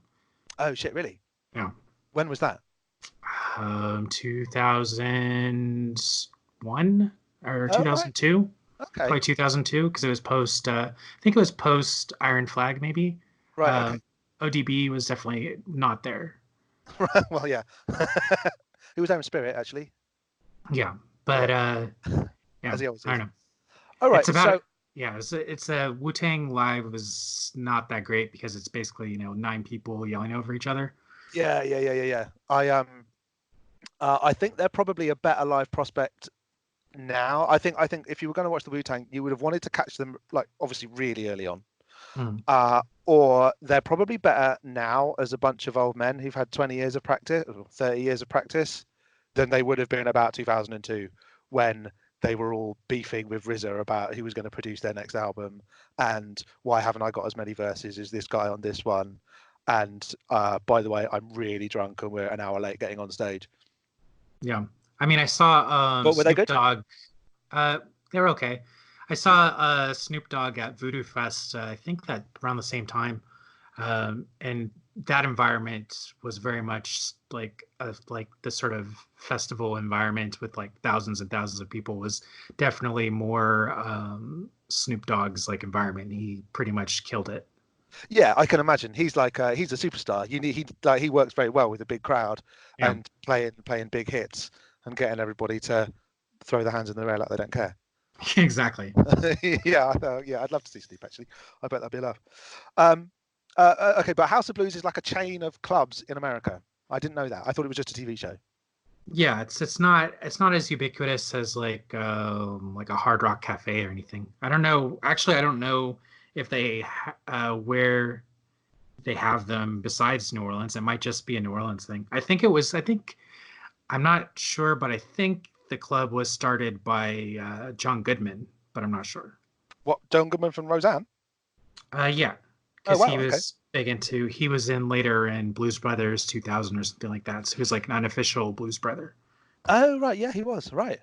I think the House of Blues thing comes from Blues Brothers in some respects, or Oh that's right. like the genesis of it. I'm not sure. I could be completely wrong, but I think that's the case. So do you ever remember like the show being on and watching it? No, I didn't even know there was a show Oh okay. until just now. Right. There's a lot of it on YouTube if you're desperate. I mean, I'm looking at the acts here. I mean, how could I miss out on The Sheryl Altman Brothers. Crow or the Yeah. Allman Brothers in the late '90s? Yeah, Blues Traveler, yeah. I wonder if he's got there yet. Hootie and the Blowfish. Well, I love the Blowfish. I think Hootie ruins it. Hootie's solo career has not been as great. Oh, is that really a thing? I had no idea. It's Darius Rucker is the guy. I think he did country music after Hootie and the Blowfish. Oh, okay. I only really know Hootie and the Blowfish because they go and see them in Friends. They had like for like a year on MTV. They had like every hit Oh, really? for like a year. Their first album has like 5 or 6 like #1 hits on it or something absurd. Oh God, really? Oh Yeah. right, yeah. They didn't make it over. They didn't travel the pond really. It's very much not would have not have really meshed in with like Britpop. Right. Yeah, yeah, yeah. I think Britain actually at the time was a very closed shop to stuff like that. I think we were much more, obviously we were kind of aware that we were doing it, but I think we were. I think it would have been tough for an American band to come into the UK and sort of break the scene at all, especially if they weren't playing, you know, jangly indie pop. Yeah, you were an export country at that point. Yeah, yeah. Would it were still so, then Yeah. maybe we wouldn't have all of these terrible problems. Although not, we can find something. It would be good to have something more substantial to export than Britpop, obviously. Yeah. Something a bit more value driven. Um, uh, right. Okay. Interesting. I didn't know that it was actually an actual house. I just thought it was just a name of a show. Okay. Do you want the last page? Yeah, we want the on the ledge page because Gaiman and McKean write the on the ledge exit column, and they are a fucking mighty pair of wankers in it. Both of them come across appallingly. Let's see. Yeah, let's see. There's do you want me to I'll read them to you if you'd like. Well, don't worry about that because the listener can do it if they want. If there's any bits that you want to pick out, then obviously please do so. I would just point out that like the thing that's so annoying about the Gaiman one is that although it kind of has all of the appearance of something which is like well written, as if this person is a professional writer, it's actually a very amateurish 250 words of prose. There's no structure, there's no follow on, there's no thread that kind of connects the first bit and the last bit. He just writes down a bunch of stuff which have a kind of Gaiman-y ring to them. Here's a small section of sentences by the old Dreamweaver that I think you'll enjoy. Yeah, give it.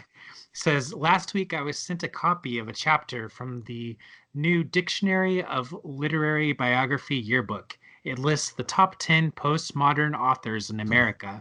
On the basis of Mr. Punch, I'm there at number 8 in very fine company with William Burroughs, Kathy Acker, Thomas Pynchon, William Gibson, Rudy Rucker, Carol Urschmel, and others. I think it's his modesty which comes across so well, isn't it? Yeah. And then McKean just talks about something about he's working on a CD-ROM version of Mr. Punch. Wow, future. Yeah. And about the producer, yeah. But he meets a Punch and Judy man, and he kind of reproduces this rant from this Punch and Judy man, and sort of presents him in a very patronizing, mocking kind of way. And basically everything that the Punch and Judy man says is true, and Dave McKean doesn't notice how much of a dickhead he's making himself look by not noticing that fact. Yeah, terrible bunch. I'm looking at the available in September of '95 list, and it's just like, that was an incredible time in comics, because you've got I never read The Eaters. That's great. You've got a Tank Girl, Apocalypse, which was that's the Alan Grant one. Bond and Gascoigne, with Alan Grant writing. Yeah, right. Okay. And then Mr. Punch, Millennium Fever, which I haven't read. I think I've read a couple of those. Nick Abadzis, yeah. Yeah, and Duncan Fegredo in mid '90s mode. That actually sounds pretty cool. Yeah. Books of Magic, which I never liked really. No, I would even say that I prefer Harry Potter to Books of Magic, and I don't say that about much. Then you've got The Invisibles 14, Goddess number 6, which is Ennis and Phil Winslade. I don't remember that one. Oh, that's kind of like an Ennis thing with a bit of magic in it, but basically Winslade does really good, like painted gore. It's all very sort of red. It's good. Cool. I'm gonna check that out. Yeah. Then we've got a new Sandman, part 3 of The Wake. Right. Yeah. Bloody hell. Michael Zulli drawn act. Very tasteful. Yeah. Then we've got a Sandman Mystery Theater 32, which was Matt Wagner and Guy Davis. Did you ever read any of those? I never did. Although, and whenever I sort of just like see an issue in a 50p box now, I'm always thinking, this looks really good. No, I haven't. I mean, I was just so actually, I think I may have read an issue of some Sandman Theater, because it has like the old school Sandman guy. But generally, I was just so not about Sandman. My aunt was very into Sandman, weirdly, growing up, but I never could get into it. It was I tried, because it obviously in that era you were told that it's like this great, integral, important comic book, and I have just never been able to. I do like Death, The High Cost of Living. I like that Bacalo drum book. I have the absolute edition of that, but besides the covers, I just not really into anything Sandman. No, I think that's a very sensible position to take, actually. I think that Neil Gaiman, he's a pretty good short story writer, right? And when he kind of takes a few pages out of Sandman to write a short story, which he does frequently, which is basically the framing of the entire series, sometimes it's great. Most often it's just naff, and he can't escape his own writerly tics in a really, and it's just naff. There's just no other way of describing it. As like, why, like, if you can't see how patronizing and annoying this guy is, then I feel bad for you. But the Sandman is just kind of there and has to be dealt with as part of that 90s mood, really, doesn't it? Yeah. I think that Wagner, I think that Sandman Mystery Theater, I think it's a very different moody beast. It's got it's much more noir pulp, sort of superheroes but with no capes kind of vibe. He has that cool kind of gas mask, if I remember correctly. Yeah, he looks like one. I went into this one in an earlier episode, but he looks like one of the Cypher Men from the Arcadia storyline. Yeah.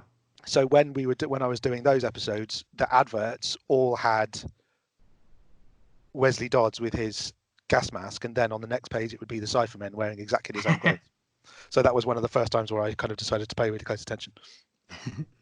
So then also you've got Shade the Changing Man, 65, which is Richard K's drawn issue. Right. I don't know if I know that one off by heart. I don't, but I after Doom Patrol, I really rate Case a lot. Like, I think he's amazing.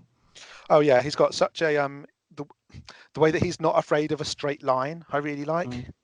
You know, he just kind of goes right, there, and the shadow is there, and the color is there, and that's where it's going to be. Then we've got Chiaroscuro, The Private Lives of Leonardo da Vinci, which I don't remember at all. It's by David Rawson, Pat McGreal, Chaz Truog, and Raphael Kianan. Yeah, I've not read that. I reckon that it's going to go either one of two ways, isn't it? It's either going to be a really good sort of historical fiction thing, or it's going to be absolutely unreadable, boring. It's number 5 of 10 issues. So Yeah, I would love it if I bumped into a really cheap collection of it. I would definitely pick it up and give it the time of day. Then we got Hellblazer 95, which is Paul Jenkins and Sean Phillips.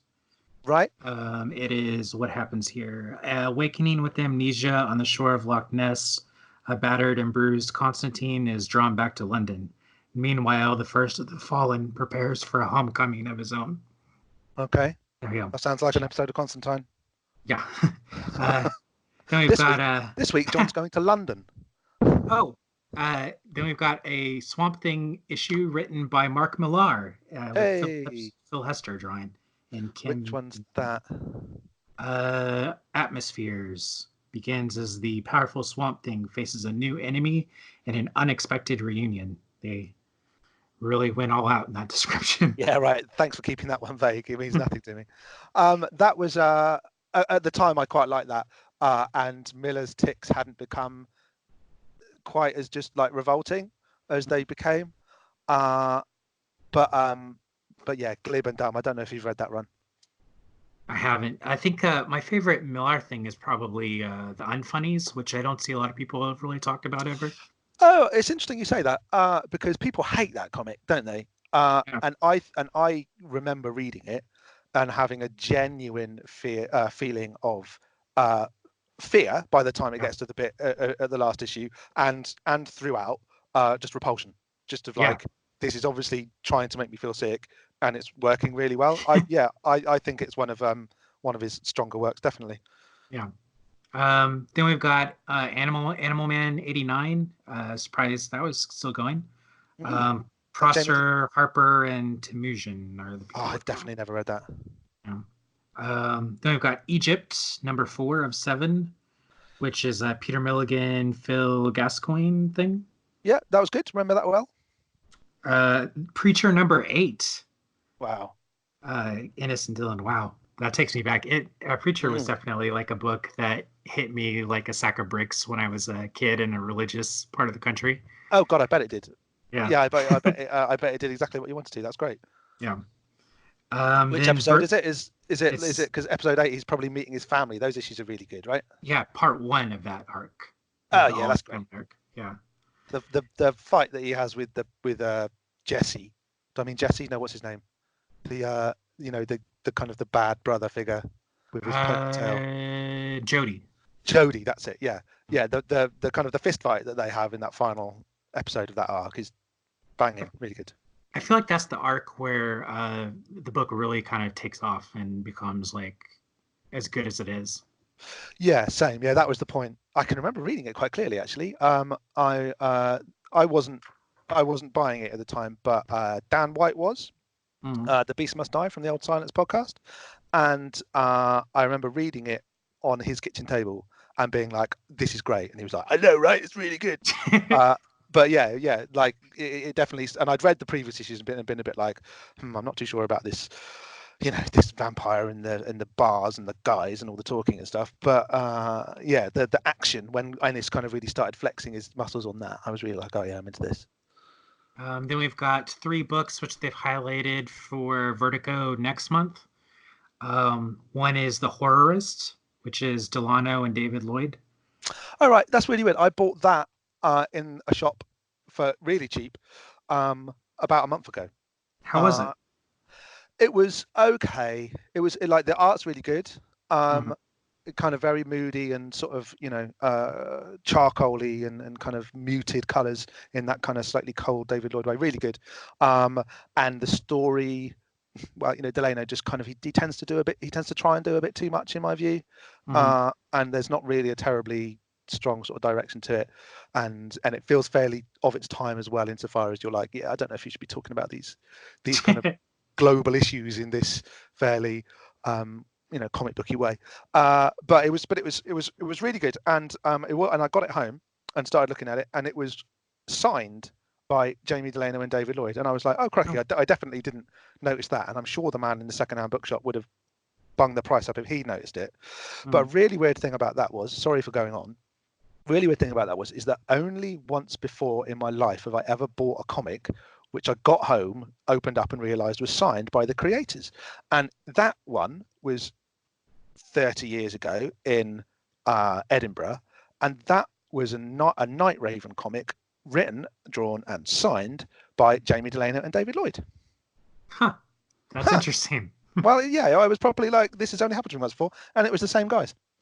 I wonder if there's some sort of like geographical synchronicity thing between them and you, where they're like signing books and sort of arrogant letter to you or something.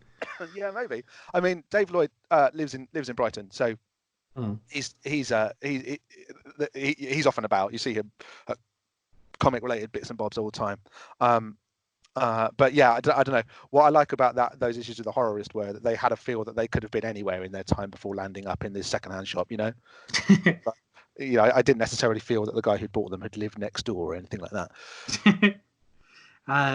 The second of the 3 books for next month is Industrial Gothic, which is written and drawn by Ted McKeever, and it's in a world of aesthetic fascism, 2 outcasts, a manic depressive and his limbless mate, plan an ambitious jailbreak from their state-run institution home. Thus begins their journey across the Fellini-esque landscape of abandoned factories, marauding gangs, ghostly apparitions, and the lovers' search for a legendary sanctuary where misfits like themselves are set to live in freedom. Oh. Sounds like something that would be really good for these times. Yeah, that's a great description. That's made me want to read the comic much more than my previous reading experiences of Ted McKeever have kind of left me, actually. Ted McKeever is weird for me because people always like tell me that my style reminds them of him. Oh, right. But I've not read very much of his work, and when I've looked it up, I just can't really see it. I'm having a flick through some of your books now, Sarah. I've got maybe I can see it a little bit. Maybe I'm looking at the back eye, and you intentionally have a fairly quirky way of drawing some of the figures in this with the kind of the exaggerated sort of like Roman characteristics and whatnot. I know it's Greek, not Roman, but the big noses and that. And I think McKeever kind of has a similar way in which he's quite happy to enhance certain parts of anatomy if he kind of feels that it does what he wants. But I wouldn't look at your work and his work and go, oh yeah, same. Definitely not. Yeah, it's one of those weird things when people compare you to an artist that you're not very familiar with, and you're just like, what? Well, maybe. Great. The third book of this is another Sandman thing, the Doll's House hardcover, blah, blah, blah. The last thing on here is a DC book of note, which is Batman Man-Bat, number 2 of 3, which is Delano and John Bolton, whose work I've seen before. He's pretty good.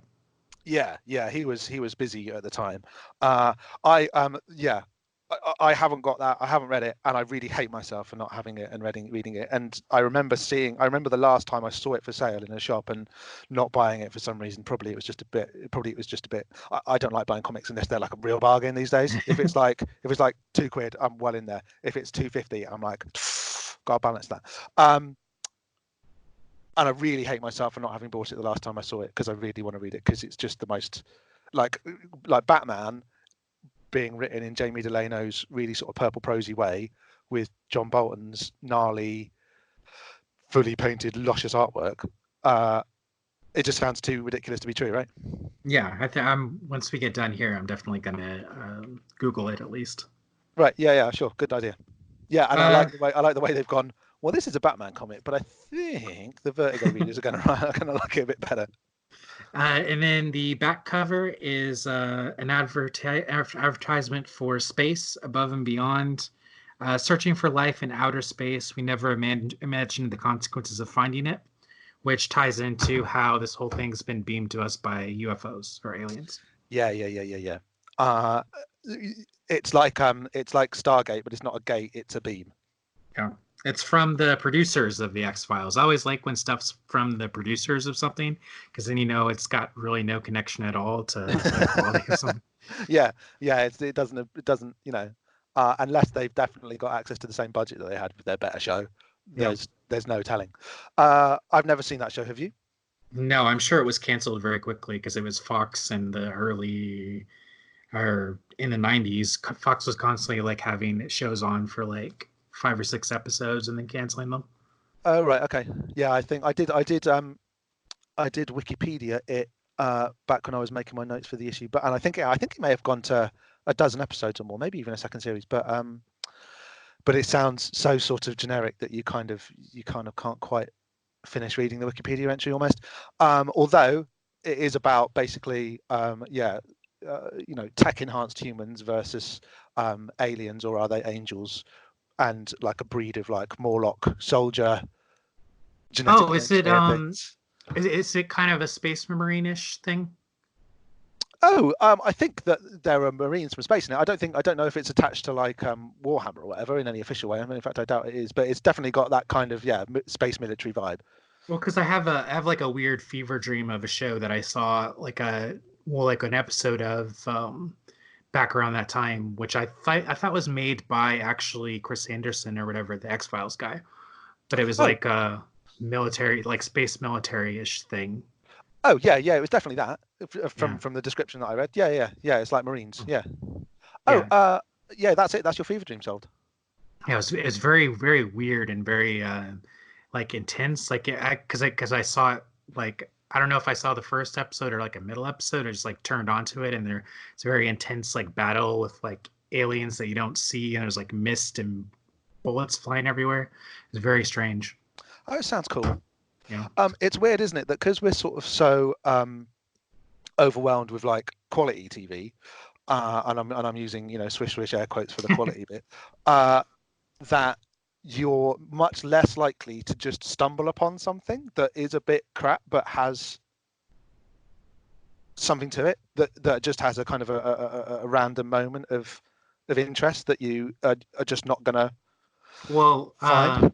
Channel surfing in general, that used to be like a thing that you did. You just like were flipping through the channels to find something that looked interesting to watch. I don't think people do that anymore, and most people don't even have channels.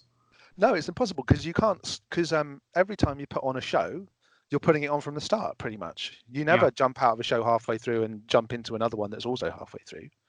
Plus, most cable stuff these days, at least in the States, I think, is mostly like kind of satellite or internet based. So like the lag between changing channels is much greater than it used to be. Like you could really flip through them when it was the old like cable from the wall. Oh, I see. So there's a lot of, when you flip a channel now, you kind of have to wait for it to catch up with itself a bit. Yeah, I think it was a lot faster back then, which is interesting. Isn't it? I mean, isn't it amazing how, well, I mean, the problems that we had at the start of this conversation, on the one hand, it's amazing how we can have this free conversation across such a vast distance, and on the other hand, it's amazing how like the kind of the theory and the selling of it is so consistent and crisp and clear, and the actual practice of doing it could be such a nightmare. Yeah. And amazing how technology can progress 20 years and suddenly it takes you twice as long to change channels. Yeah, a lot of ways our progress looks like standing still. Yeah, or sneakily shuffling backwards and hoping that nobody notices. Yeah. Yep. All right, so I think we're gonna call it a day there. Cool. Yeah, it's been a fun afternoon. Hopefully this isn't a complete nightmare for you to put together. Oh, I'm sure I'll make it work somehow. I really want to say thank you for joining me today, and especially for driving because of my idiocy at somehow mislaying my issue of the comic. I'm ashamed and amazed at myself for that. Listeners, you need to do yourself a favor right now and go to mercurialblonde.squarespace.com and check out Sarah's comics, or you can follow her on Twitter on @mercurialblonde. Is there any other channels that you're kind of active on? If you like the sound of my voice, I do a weekly podcast on my Patreon, which is free to anyone. You don't have to subscribe, which I just talk about comics. So if you want to listen to me talk about old Jim Lee comics or Frank Miller comics or anything, that's kind of a thing I do semi-weekly, just for like half an hour. It's very no frills. I don't even have a name for it. Just something to check out. Right, I didn't know you did that. I'm going to check that out. That's fantastic. Yeah, I'm not very good at promoting it. Okay, yeah. Classic comic book artist, if I may say so. Too busy drawing to tell anybody that they're drawing something. you've been an absolute legend tonight. You've brought such levels of insight and care to the analysis of this silly comic that I don't think is very silly, and I really appreciate you kind of taking it so seriously and being so sort of into it. It's been really, really lovely talking to you. Well, I appreciate it. I feel like I've had an experience here, and I think it's I think getting to go through this with you and on a comic is the kind of like textual like reading stuff that I kind of live for with comics. I really appreciate the opportunity to like discuss comics with anyone like that in depth, because I think it's really a very info rich medium, and oftentimes people kind of don't take the time to really do kind of a deep reading. And I think you can kind of see with this series and this conversation that like you can really find a lot of rewards in doing these kind of readings. So hopefully it encourages other people to do similar things. Oh yeah, agreed. I hope so, because like you say, there's a density and a value in comics still, despite their ridiculous prices that you find in the comic shop these days. Sorry, I sound like an old man banging on about that, but which I am. But yeah, they're still incredibly rewarding if you find the right ones and you give them the eye that they deserve, which is kind of, given the glut of culture stuff that's warring for our attention, that can be very difficult to do. But yeah, it's really been lovely to go into it in such depth with you. Yeah, I think maybe comics, taking the time to really read comics is kind of maybe one way you can kind of fight against the like crunching time bubble that we're trapped in. Hey, well said. I agree. Yeah, like this is the thing, right? You have the opportunity to step out of that bubble or to control the contours of that bubble wherever you want them to be, and refusing to kind of step into the digital flow to consume all of your culture is a very strong way of doing that. Exactly. So it's been fun. It's been fun sharing this bubble with you today. Yeah, likewise. Yeah. I'm really pleased you'll be able to join me here for a bit. And if there's any other issues coming up where I think you might fancy a go, maybe I'll give you another shout and you can come on a later episode. Sure thing. Yeah, it was a lot of fun. I'd love to. Brilliant. Thanks, Sarah. All right. Have a good one. Cheers.